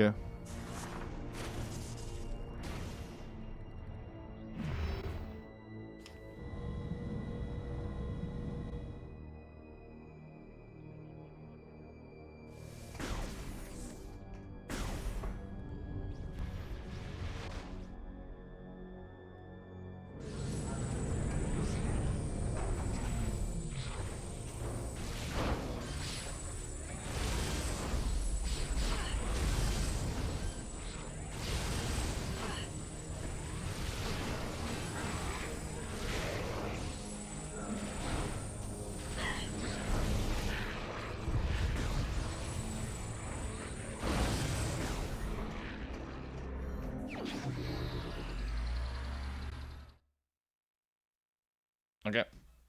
Now let's take the proper break, chat.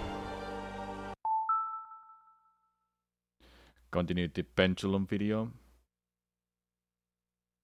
I don't know why, but I've been having a weird headache over the past few days too. Like it won't come by, then it just be gone. I just took a painkiller and I hope it just won't come back again. Okay, continue the video. And as I mentioned That's time for the earlier, real the break. reason we need to make dust is to manipulate RNG to control what the pendulum does. For example, let's say the pendulum just finished a swing and now it needs to randomly decide whether the next swing should be fast or slow. So what it does is invoke RNG, or random number generation. You see, RNG has two parts to it. First, there's the RNG function, which takes in a value, performs some bit logic on it, and then spits out a completely different value. Second, there's the RNG variable, which is used as the input to the RNG function and is always equal to the last output of the RNG function. Now note that RNG is perfectly deterministic in that it follows the same sequence every time. The first RNG value in the sequence is always 0, then 57,460, then 55,882, etc. And the sequence goes on for 65,114 values before repeating.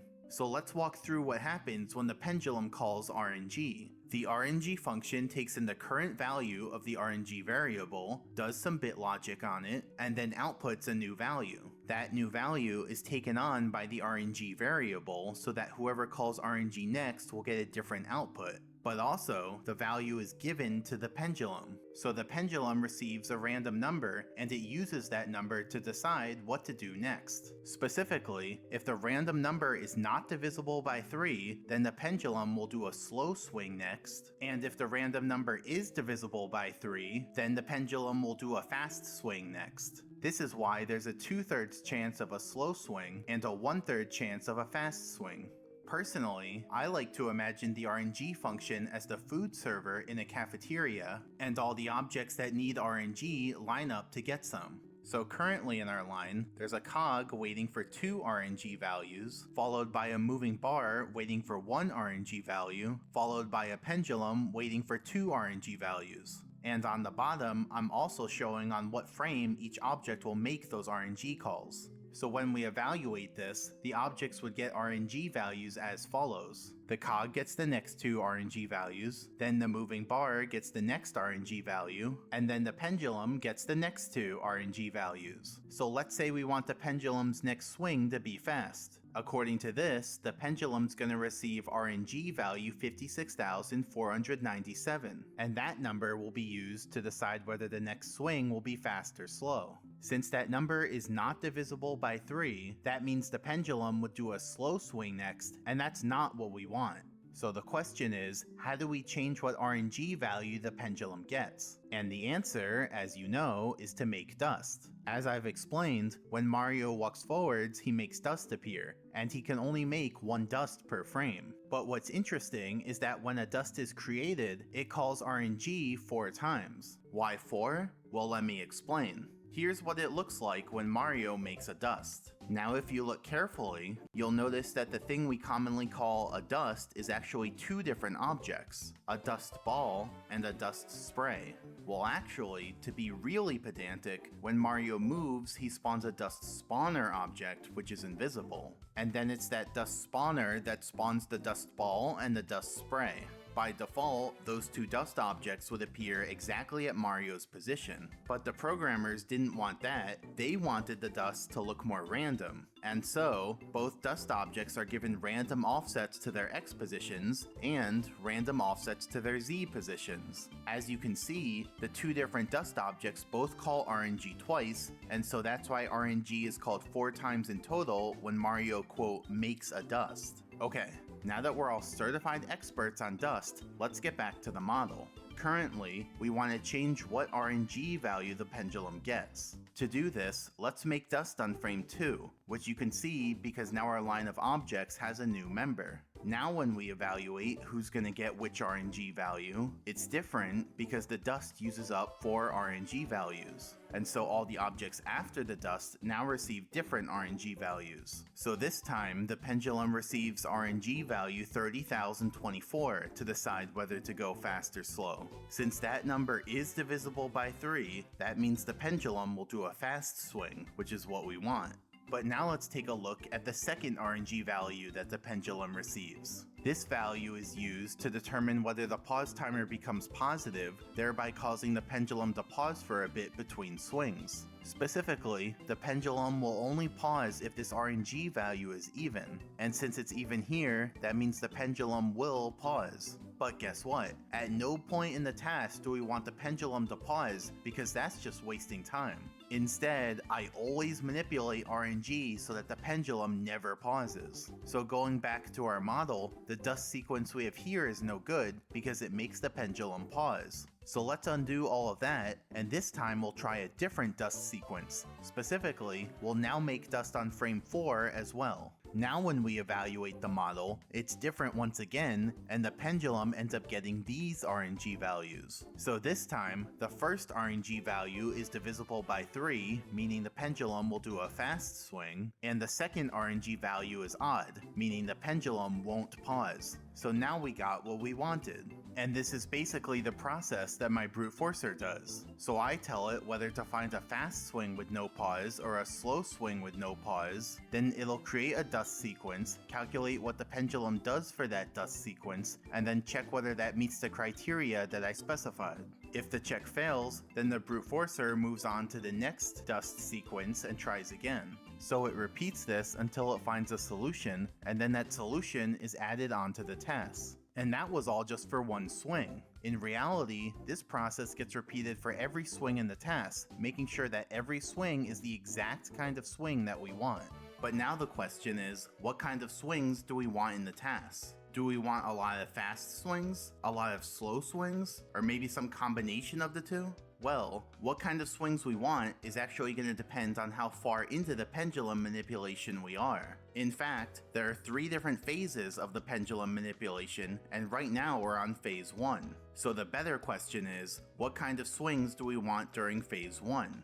To answer that, we need to do some analysis. But the thing is, analyzing the real pendulum is a bit difficult since its numbers are so big. So instead, we're going to be looking at a much simpler pendulum, which I call the mini pendulum. The mini pendulum is a fake testing pendulum that I created, and it has the same logic as the real pendulum, but with one major change. Instead of having acceleration magnitudes 13 and 42, it instead has acceleration magnitudes 2 and 3. These numbers are much smaller, so it'll be easier to visualize what's going on. Additionally, we'll continue to say that the smaller acceleration magnitude of 2 is a slow swing, and the bigger acceleration magnitude of 3 is a fast swing. So to recap, we're now going to look at the behavior of this mini pendulum because its small numbers make it easier to analyze, while at the same time it exhibits properties that we see in the real pendulum. Now remember earlier when we saw graphs of the pendulum's variables? Well, here's a snapshot of the graph that showed the pendulum's angle over time.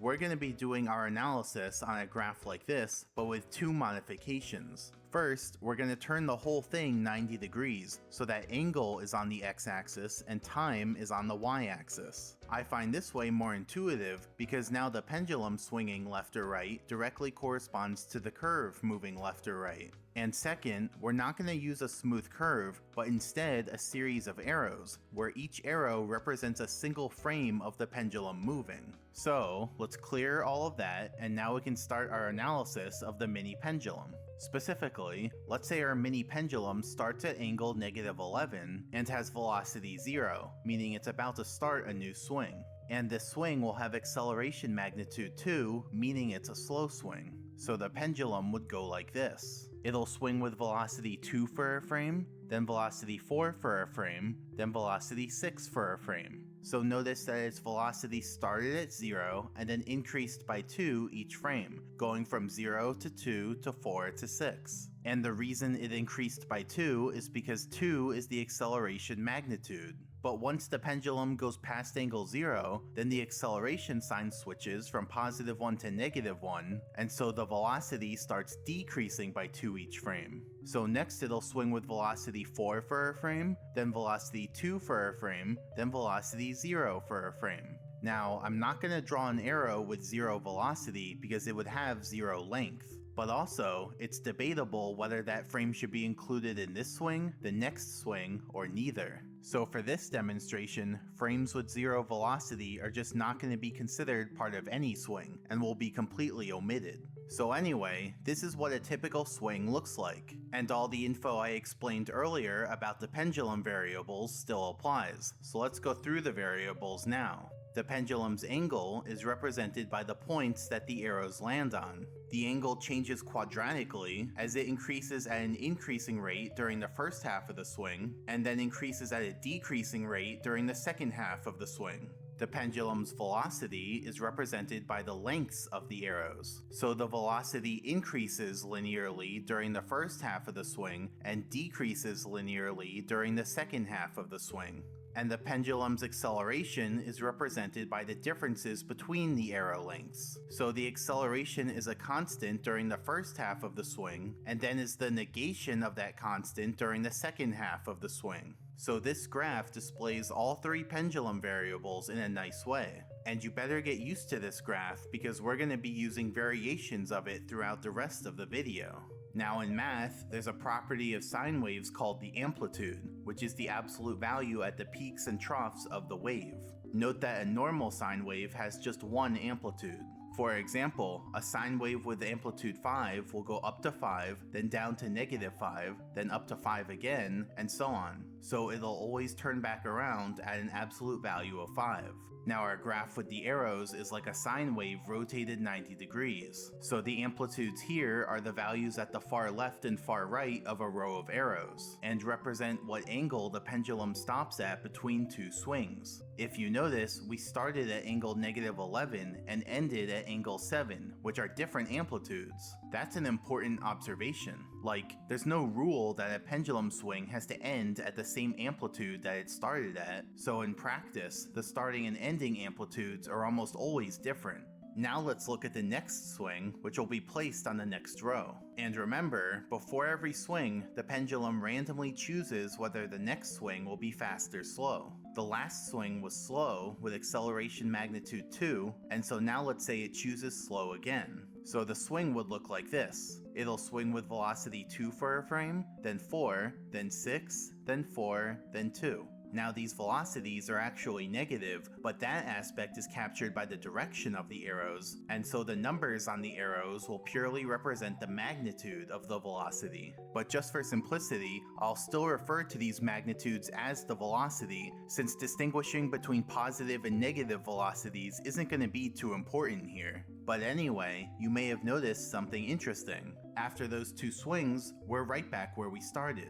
And that makes sense because the second swing is basically just doing what the first swing did, but in reverse at every step. And this property also holds true for fast swings. A fast swing with acceleration magnitude 3 would look like this. It goes 3, 6, 9, 6, 3. And then if we did another fast swing, it would go 3, 6, 9, 6, 3. And just to clarify my notation, blue arrows mean that the swing is slow, and red arrows mean that the swing is fast. But anyway, the conclusion is that doing the same kind of swing twice in a row results in ending up back where we started, which applies to 2 slow swings in a row and 2 fast swings in a row. So if we want the pendulum to make progress towards something, like say spinning really fast, then we can rule out doing the same kind of swing twice in a row, since that won't get us anywhere. Instead, what we can do is alternate between fast and slow swings. Alternating like this allows the pendulum to swing to a different amplitude each time, as well as go through different intermediate angles during the swing. And so phase 1 is pretty simple. We just alternate between fast and slow swings. Specifically, you can see that the pendulum does a fast swing to the left, then a slow swing to the right, then a fast swing to the left, then a slow swing to the right, etc. We do this for 8 minutes and then something pretty interesting happens. As I mentioned, by alternating between fast and slow swings, the pendulum goes through different intermediate angles during each swing. So it should be no surprise that it eventually goes through angle 0. Now remember how a typical swing works. Before the pendulum passes angle 0, it speeds up, and after it passes angle 0, it slows down. So the question is, what does the pendulum do when it's exactly at angle 0? And the answer is, it still speeds up. So when the pendulum reaches angle 0, it still increases velocity on that frame. It's not until the next frame that it's officially past angle 0 and starts decreasing velocity. And now that the pendulum's reached angle 0, we're officially on phase 2 of the pendulum manipulation, where all the rules change. For example, it used to be the case that doing the same kind of swing twice in a row resulted in ending up back where we started. But let's try that again here. So we just did a fast swing through angle 0, and now we're going to do another fast swing, which would look like this. It goes 3, 6, 9, 6, 3. That's pretty weird because we just did 2 fast swings in a row, but we're not back where we started.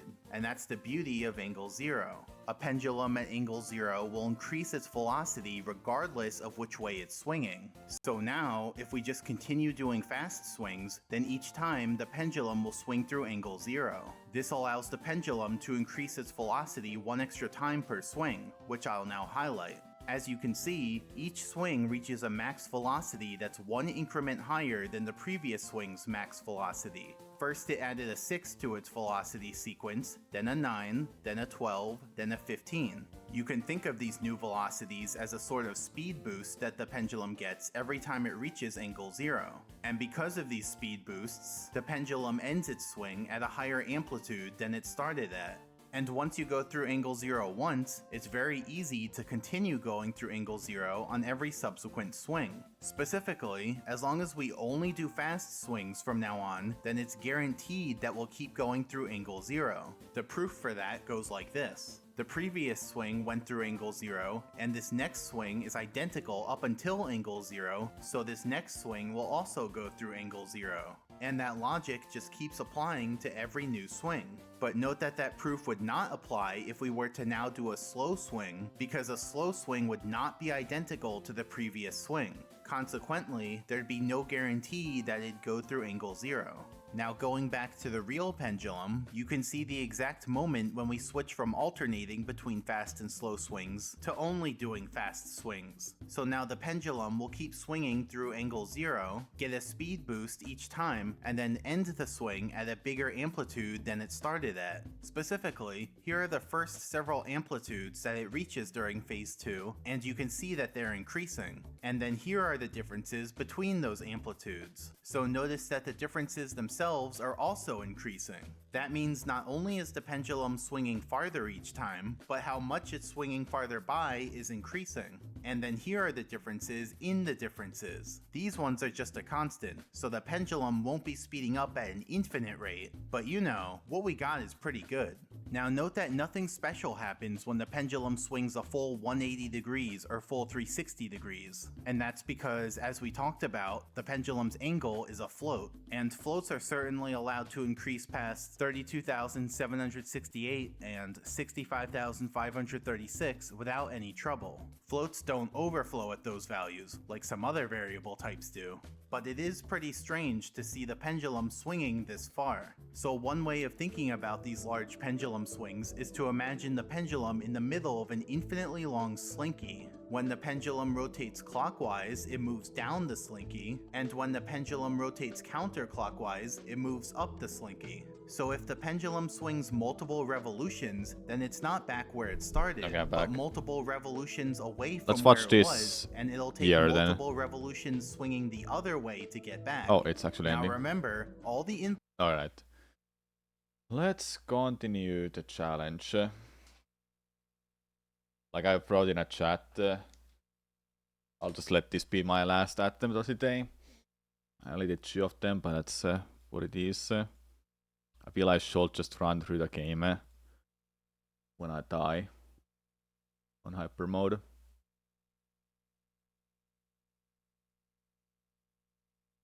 It's a hard ass game.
Thanks for good luck. Is the Harassik with Smaller than friends? Yes, it will be.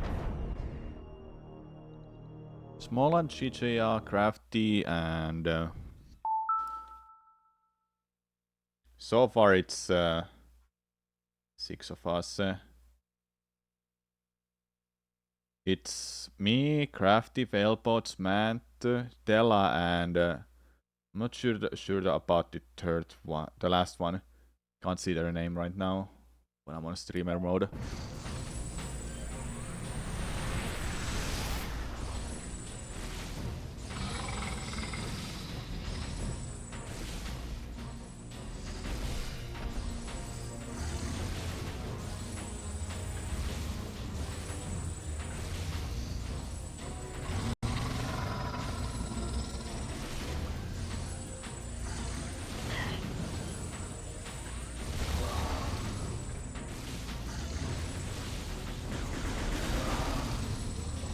All packed. What's up?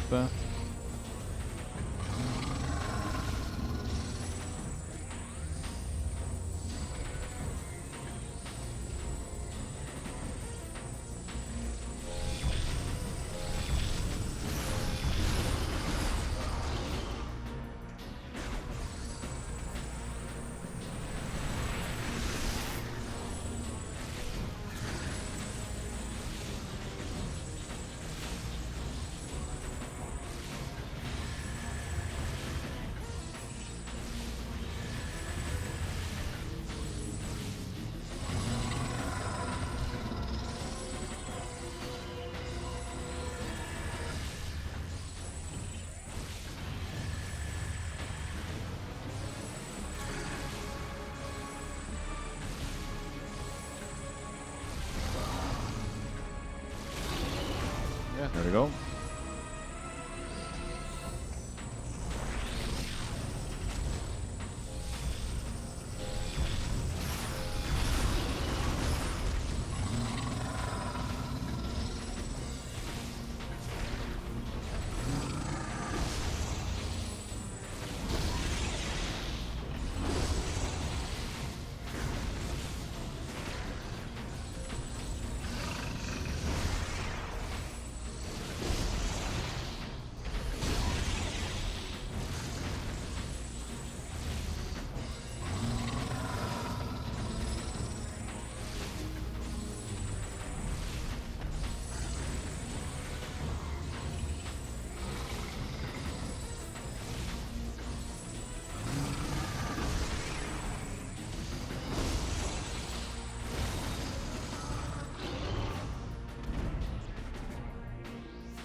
Last second predictions going on, chat. Will I beat the Rundas this time or not?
Easy grapple lasso.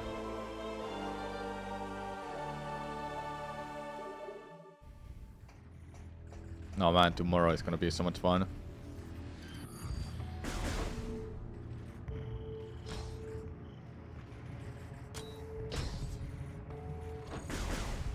Playing Archipelago or front page of Twitch.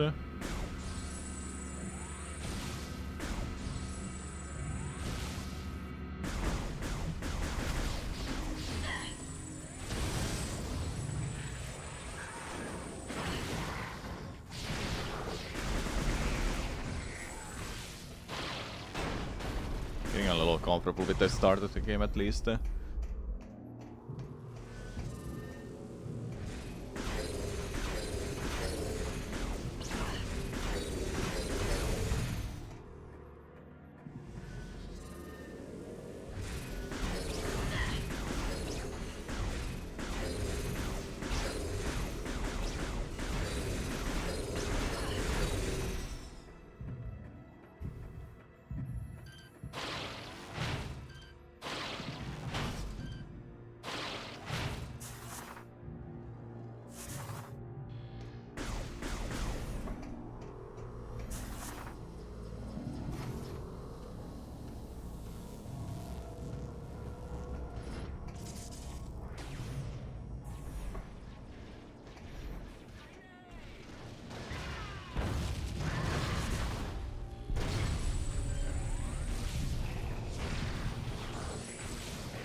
Rambre looks so good with the HUD off. Oh, that's awesome.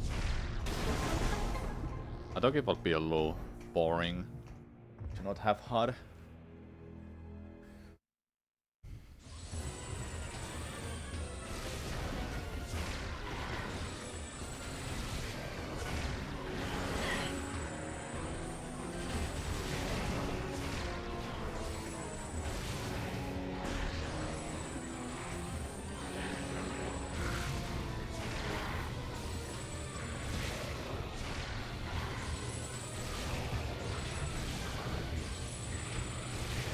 How freaking tanky are you?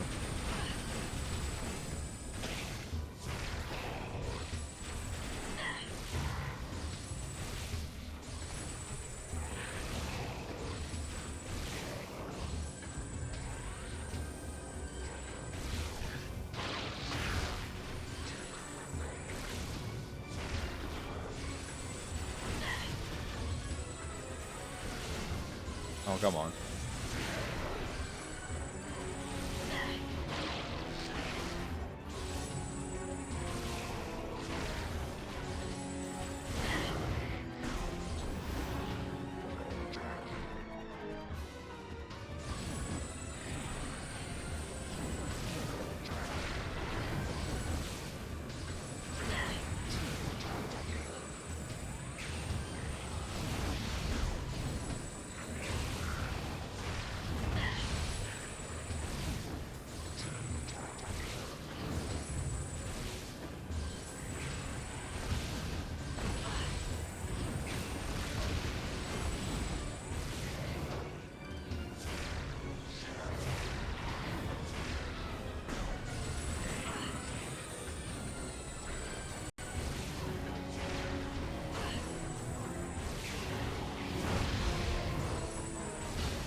Always love the smoke trail of the missiles. I just received Yeah, word. they're really Should now good. be able to run generator A's.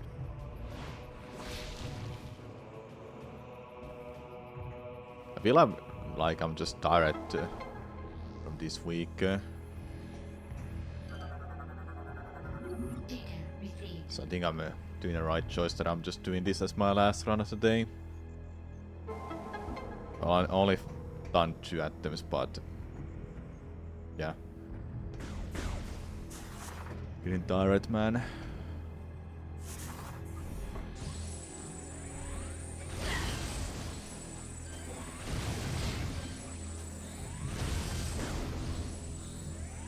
Yeah, I've been playing every day throughout this week. Next week won't be as hectic. I'll have 4 streams instead. Maybe 3 will be better, but I'll keep it on 4. The one thing why I want to stream 4 times next week is because of front page. That if there's people who wanna start watching the stream because I showed up on front page, I would like to have those new people to see me streaming regularly, or like see me stream my other stuff and then Archipelago. Makes sense. Yeah,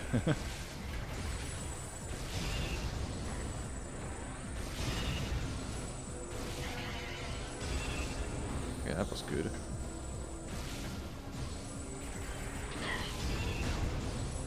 Let's go. Lots of frustration too, I'm sure. Frustration of what exactly?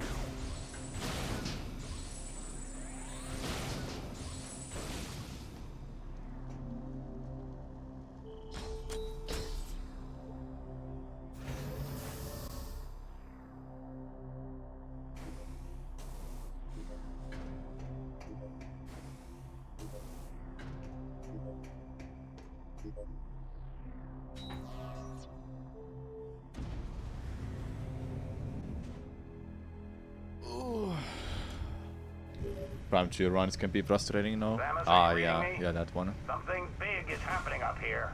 Yeah, true. What in the name Though of- yesterday we got a new personal best, so I'm happy with that.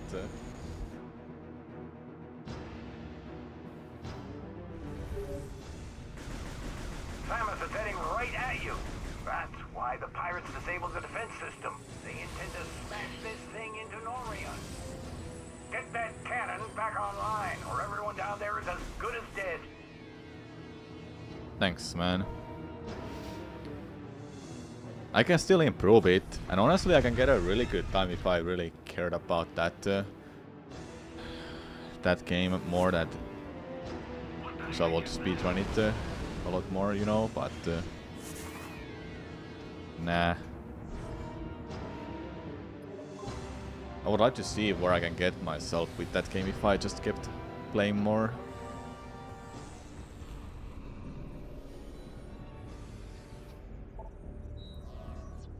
I think the one thing I'm just thinking too much about is my YouTube videos that I have in a backlog right now.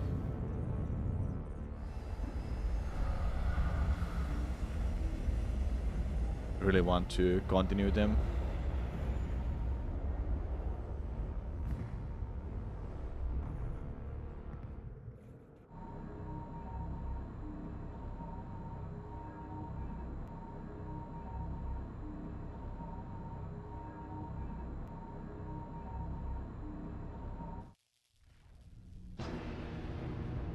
Okay, after this stream, I'll try to do some video editing, just to get that feeling that I'm getting progress with those. With that, then I'll just chill until I'll stream later with other people to play some RSC hide and seek.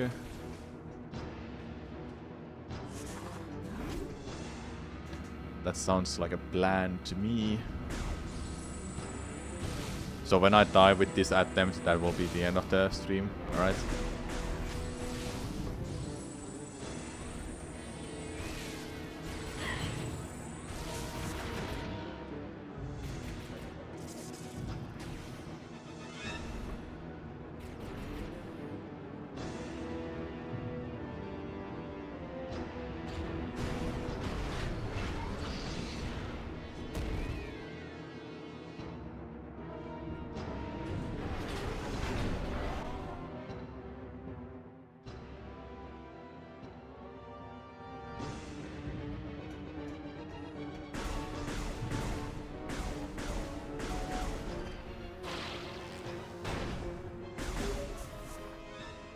Our scans of the meteor have detected massive quantities of phazon.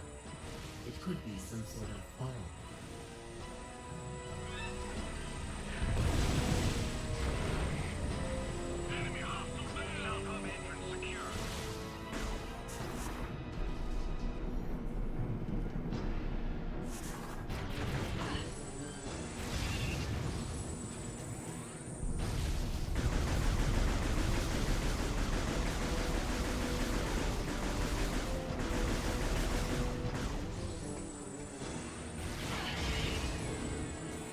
Do you have any spots in mind to hide in Odyssey? I have a couple in my mind, but they're stage dependent. One is in Sand Kingdom,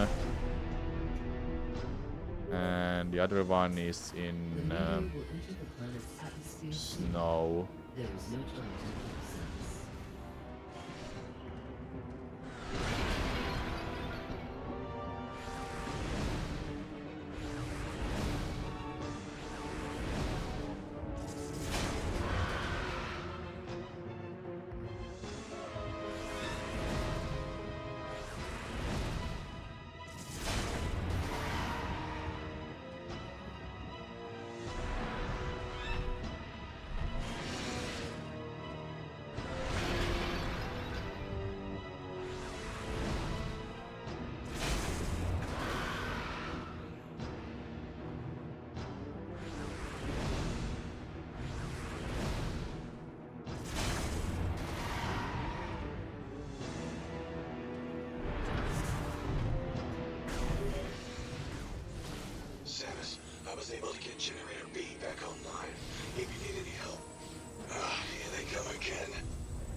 Right near.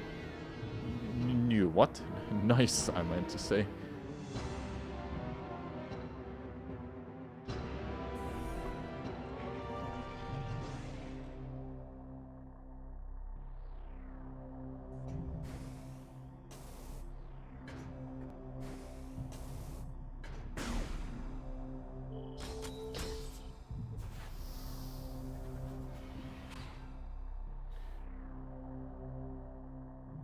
Are you guys anything up to this weekend? Samus, Anything you're going to our do? efforts to slow the meteor have failed. You must hurry.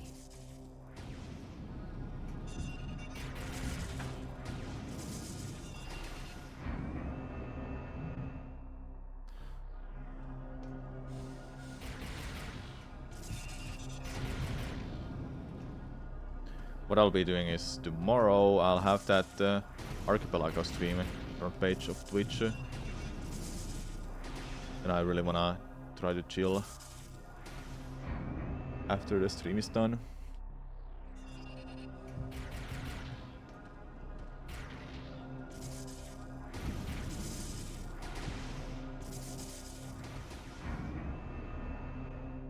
Just chilling.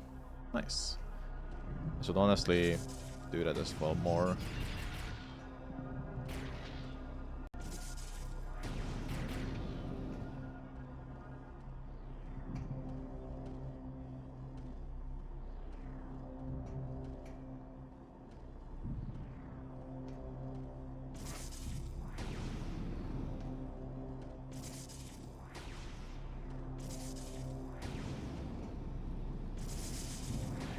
Okay. Fight Ridley.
Yeah, match 8 win.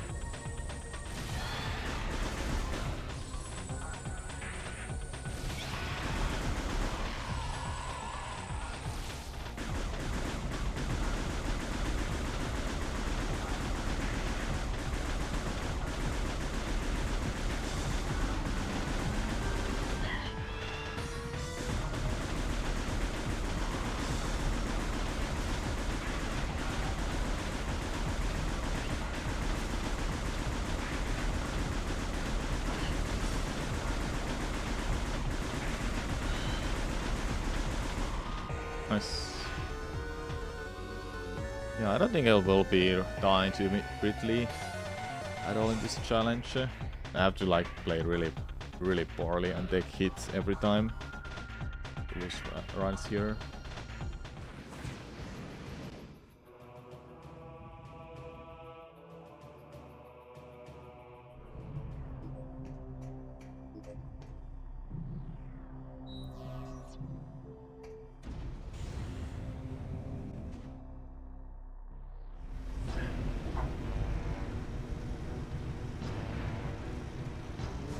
Attention all personnel. Meteor impact will occur in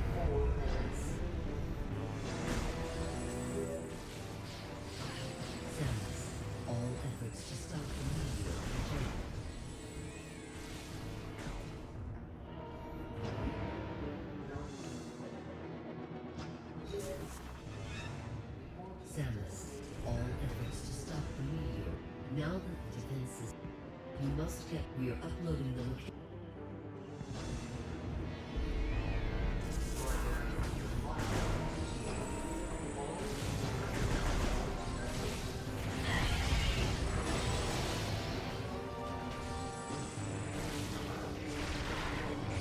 I don't know how much damage these enemies are dealing. Better be careful with them. As long as I don't hear my low health sound, I'm good.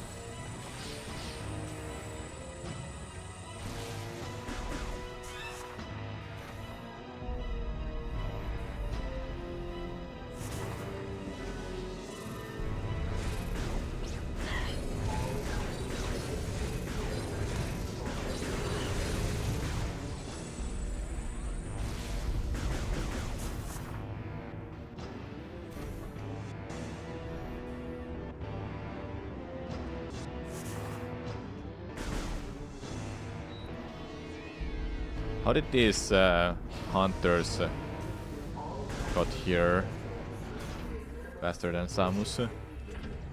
You're late. We were about to leave you behind. The meteor is approaching faster than you think. If we don't make it to the top in time, we can kiss this planet goodbye. Hey, relax. We're the good guys. Justice will prevail and all that stuff. Right, Samus? They're here. Let's do this. Relax, we're the good guys. Yes, we were.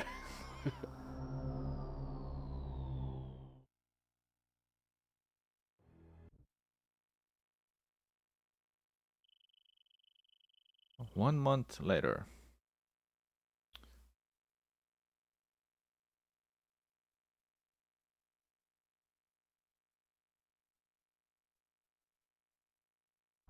She's coming too. Can you hear me, Samus? Vital signs are stable. Welcome back, Samus. You've been asleep for quite some time. A month, to be exact. We feared we'd lost you. Thanks to your great work, at the end of the battle, what's even strange, during the invasion, we integrated this same phazon enhancement device into your armor while repairing your damaged bodysuit. Troopers wearing this device. But in your case, think about it. With this phazon coursing through your body, you can fuel. This is the moment when we realize something with chat, that we cannot see the hyper mode bar at all. Seal the room. Initiate PED program.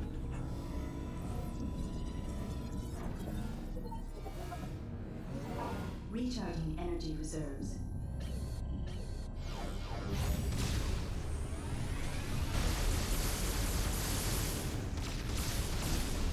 Training complete. Yeah. You must have noticed I wasn't sure about it, but over the past it makes month, sense that it wouldn't show up because you'd better get hyper mode meter and one more thing. acts as a health bar as well. So it makes sense it's not visible. That's why I started thinking that this challenge might be a lot more harder than Prime 2. But that's just me. Right now I don't know for sure until we get farther in this game and see the other bosses. It's gonna be scary. At least we know got a lot of things with the face on PED suit. We can force the hyper mode with corrupt mode. And seeing those tentacles on the side means that I'll be corrupted soon. So there's a lot of ways to like survive at least until I make a mistake with corrupt mode. Clearance confirmed, G5. Opening chamber vault.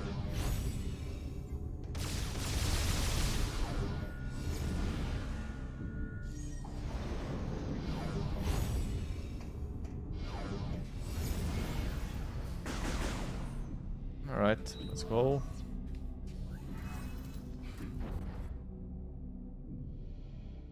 Welcome. During the attempt, the Leviathan, 2 weeks ago, Gore to while Andreda, like you, In their absence, please be on the good luck.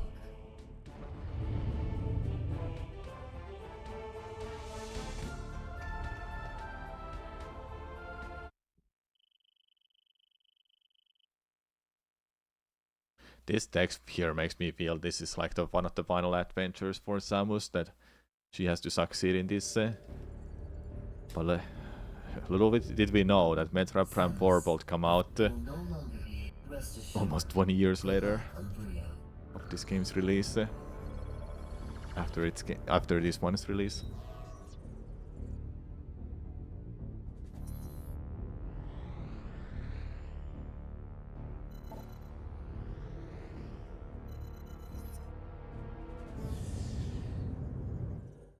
There's a high chance that I'll die to Rundas again if I mess up my hyper mode usage. If not, then we'll get past him.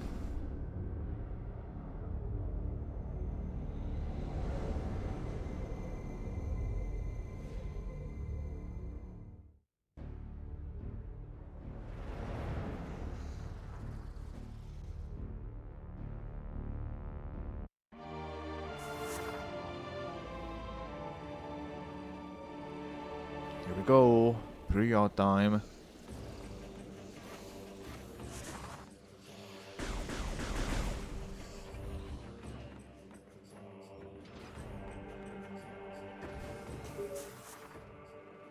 Samus, the Leviathan seed is protected by an energy shield.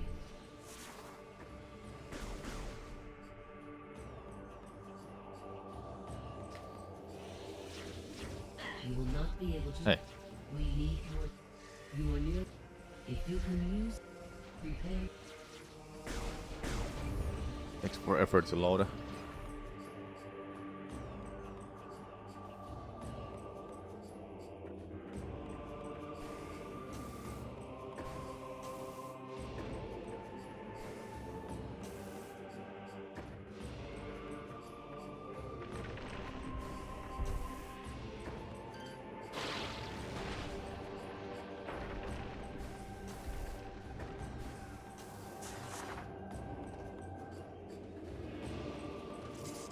Okay. Hello, CL7N. What's up?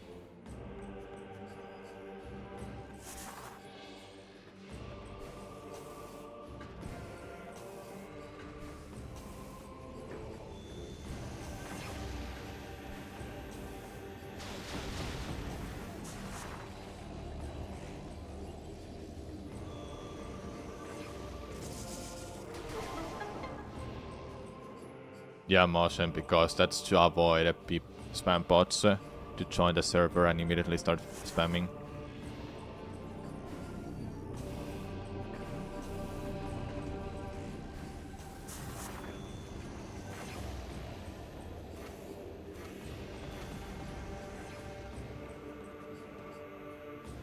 Please.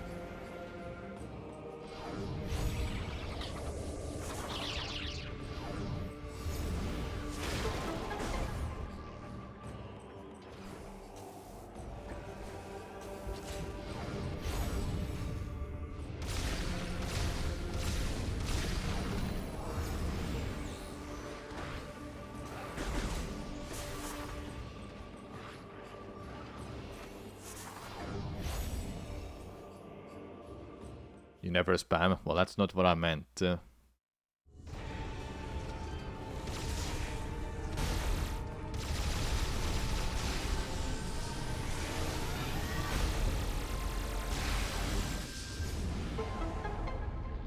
what do you mean? I meant that if a spam bot appears in a chat, it can't start spamming immediately.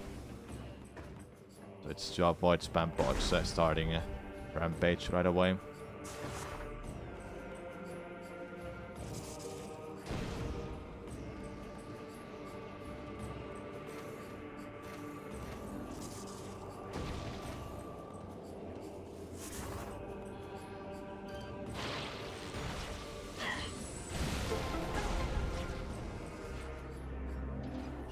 Okay, my health is still good. I don't think I take that much damage from those Gonna see if I can go to hyper mode. No, I don't have enough health. Okay.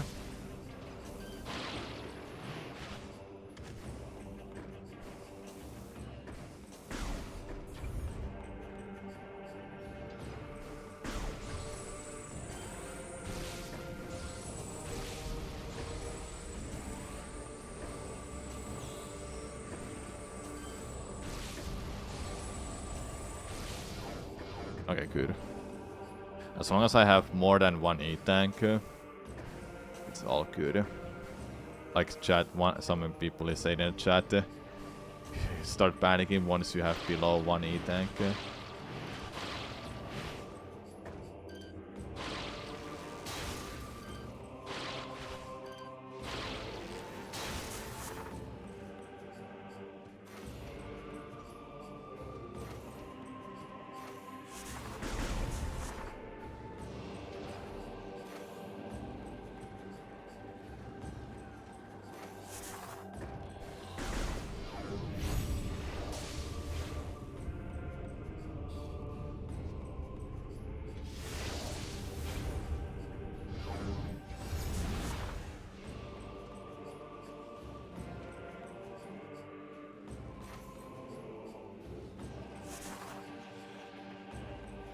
Or do you even know how many E-tanks you have left when we can see it? I only have one E-tank.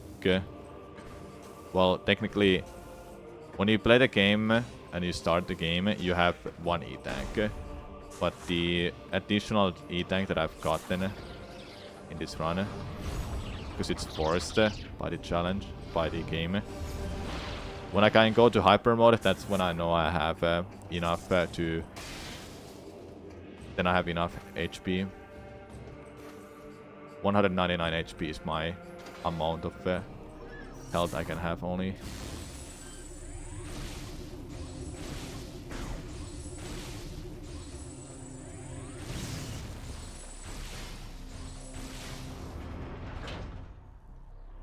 The numbers, well, that's the point of the challenge. I can't see it and know for sure how much HP I have. You missed this game. It's good, hey. Also got some nuke.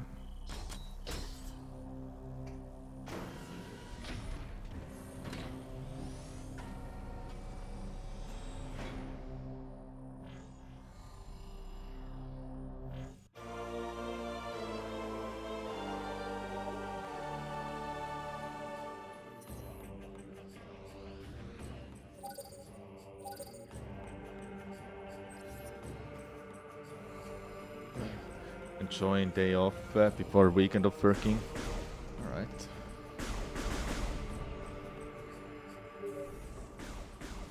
Samus, the satellite data has revealed two distinct energy signatures. They must be supplied. If these we are up. Pretty look on a Wii disc for this, and prices were kinda crazy for an old game. Yeah, there's they're just expensive for almost no reason.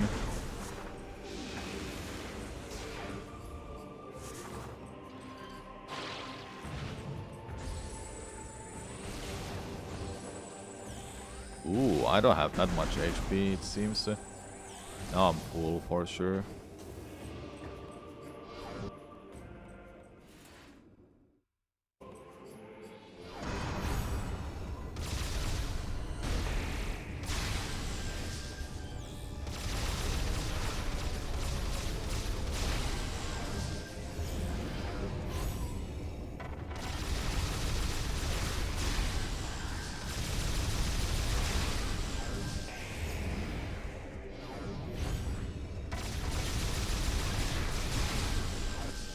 Nice. This is our first time seeing you on stream and you're... Alright, screw attack. Yeah, I see you on YouTube chat as well. What's up? Probably sold your copy to GameStop's ages ago for €4. Oh man, oh no, no, no. Nuke, no, no, not €4. Then they're selling it for €100. Feels bad, man.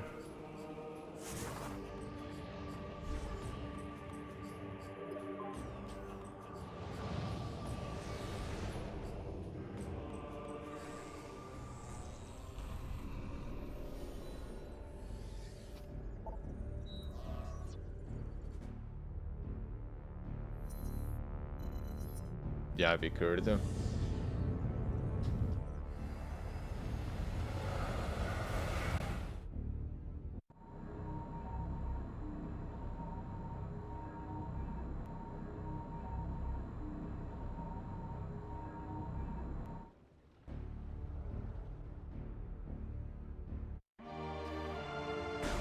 Alright, how about we just don't die to Rundas, please?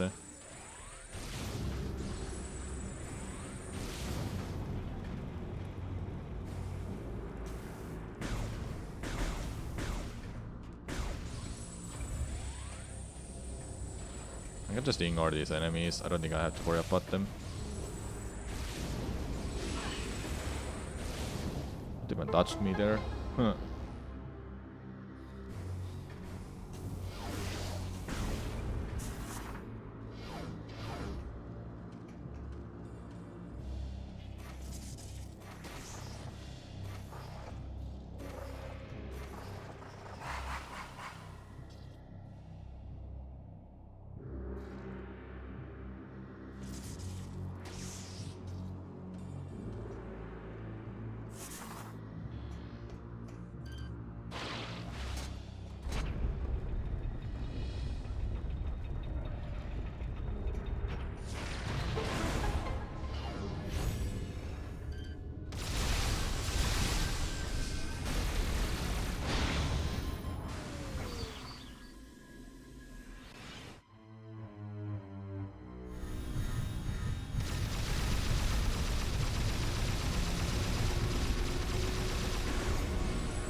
Samus, Okay. we just received very abnormal readings from your life support systems. Are you okay? As a precaution, One thing I could do against... no, I can't do that. Because I forced the hyper Samus, mode we just corruption. received very Was thinking about Runda's fight, but... well, actually... I can do it like once. Samus, we just received very abnormal readings from your life support systems. Are you okay?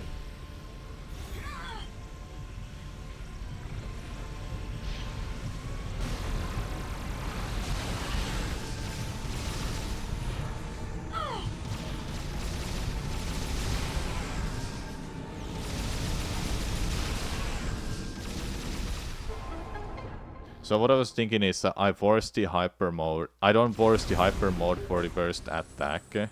Samus, we just received very abnormal. As a precaution, we are down. We will contact you.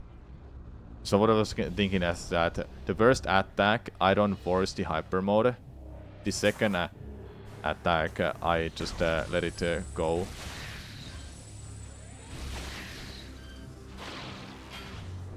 But I gotta make sure I'm full health for that to actually work. Or I'm kinda aware of my health in some way.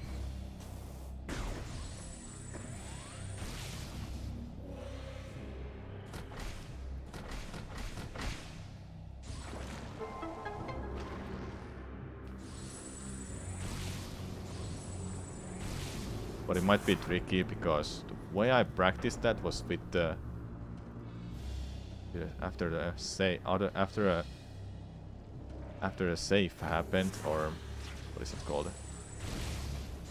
Autoload, I meant to say.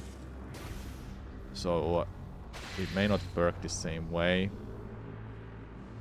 but we'll see. We'll see. If I get past Rundas, then that's pretty nice. I would say that's a good progress for today then.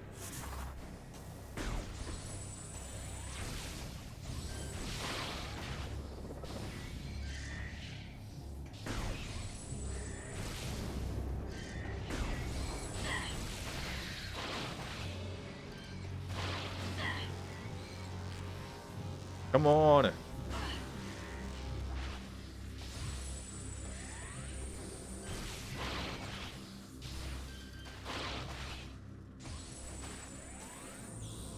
Good. It's stuck! That's why. It's freaking flying all the time. No wonder I couldn't kill it.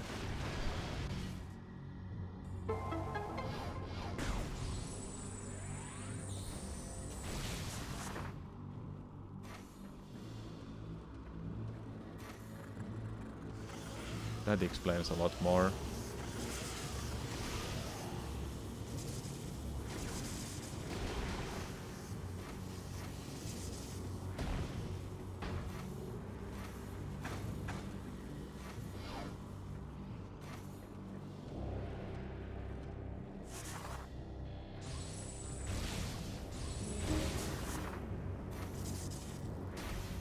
Okay.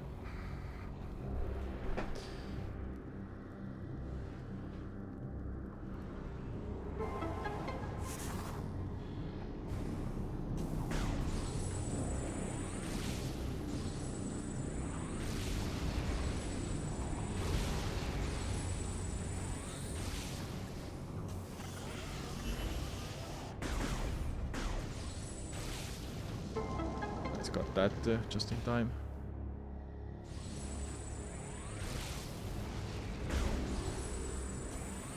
Okay, I'm not too sure about my HP when I'm getting that much health. The game might force health no matter what. I know in Prime 2 and 3 it's not... well, in Prime 2 at least, it doesn't like throw HP at you if you're full health. Oh yeah, shooting that also does that. Forgot about that part.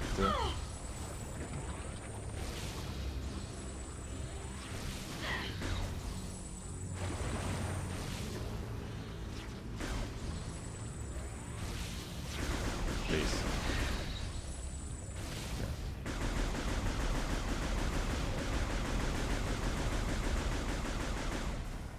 Nice. Alright, the moment of truth I can beat it or not.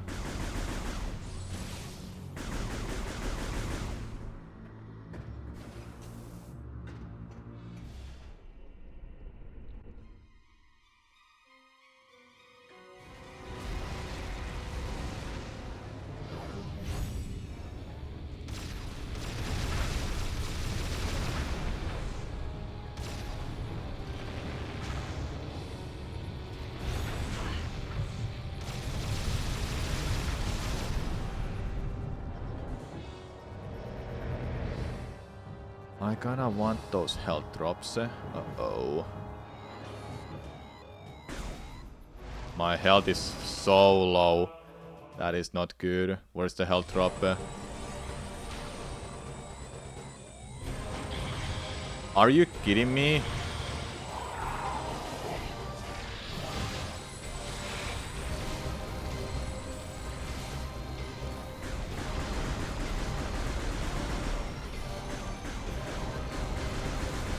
Shoot the stuff at me.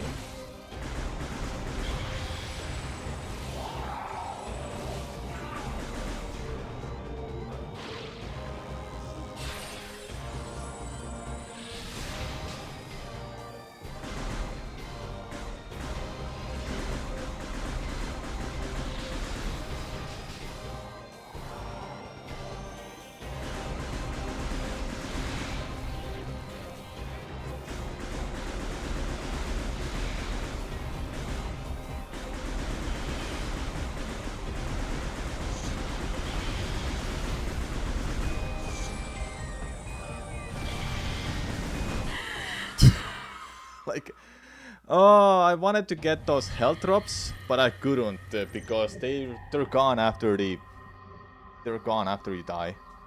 That is so dumb. Well, I'm learning at least. I'm learning.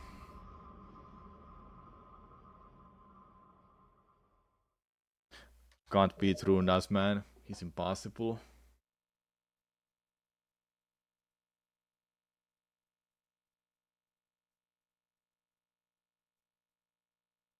Tomorrow is gonna be a big stream, so I don't think it will be smart for me to try again this today. But I got a little bit of a sneak peek to this, that how hard it might be. And it is gonna be really goddamn hard. I thought Prime 2 was impossible, but I think Prime 3 is also impossible. Jesus, man. When you can't see your HP bar at all, not even with hyper mode, it instantly makes this so difficult to know. Can I go back to hyper mode right off the bat when I use the auto vent, or I take off the hyper mode by myself? Hyper mode is powerful, but not being able to know your HP makes it really hard to manage. And once you're below 100 HP, you can't use the hyper mode. We have one E-tank that is forced by the game. You can't miss that. You can't skip that. This might be even harder than Prime 2. I'm not too sure. They're both really hard. I can't even imagine Phase if I ever get that far. Phase with one E-tank or hyper mode is impossible. I've never beat it casually even. I should continue this for practice, chat. But now I have full health, so I can just force the hyper mode right away. I can continue this for practice. I have a save file that I can use later.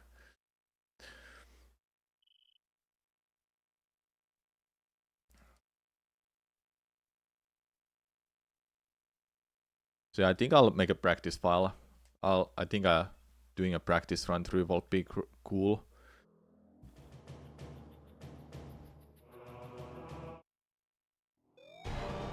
Oh, I don't even have my... Okay, well... That's no more bad. Oh, hello. Oh, he throws that. I know that. Can you drop some health to me, please?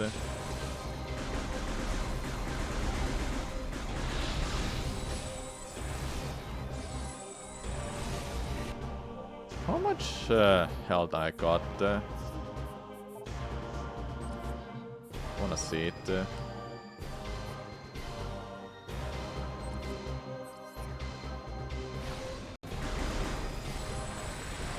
27.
Knowing my HP and such made that simple then. But at least I know that I want to avoid killing those things. Any health? There's literally no health pickups. Are you kidding me, man? So yeah, Rana died, by the way.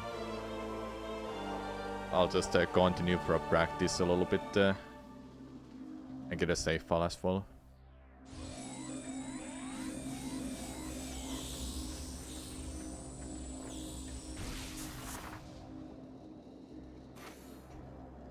I do want to continue this challenge next week. Maybe I should spend my time doing this.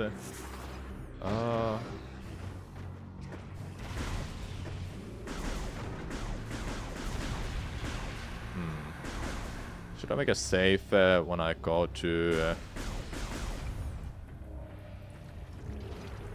Hold up. Do you go to jungle next? Can someone help me? We go to jungle next, right?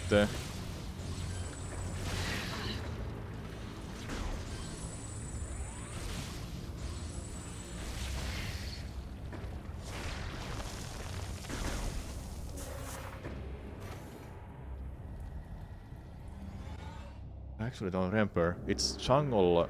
We have to get the upgrade for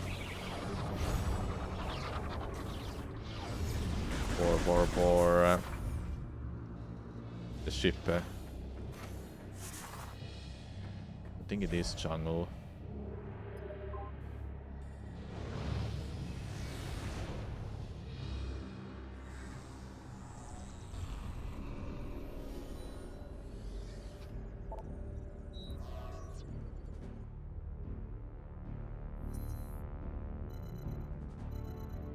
In Cliffside, I don't think you have to do anything. Can't do anything. It's between Thorn, jungle, and fiery. We do the stuff right now.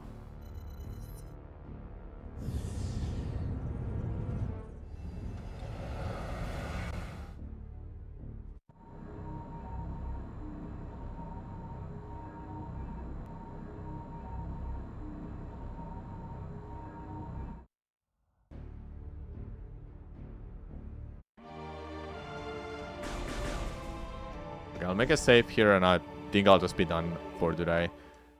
Honestly. Need to prepare for tomorrow. Just get some rest, you know. Been playing so much on stream this week.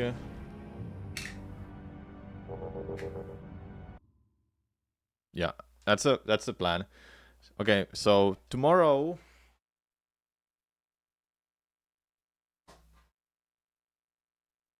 is a big stream. I'll be featured on Twitch front page for multiple hours. And I'll be going to play Archipelago. Archipelago is a program that randomizes multiple different games.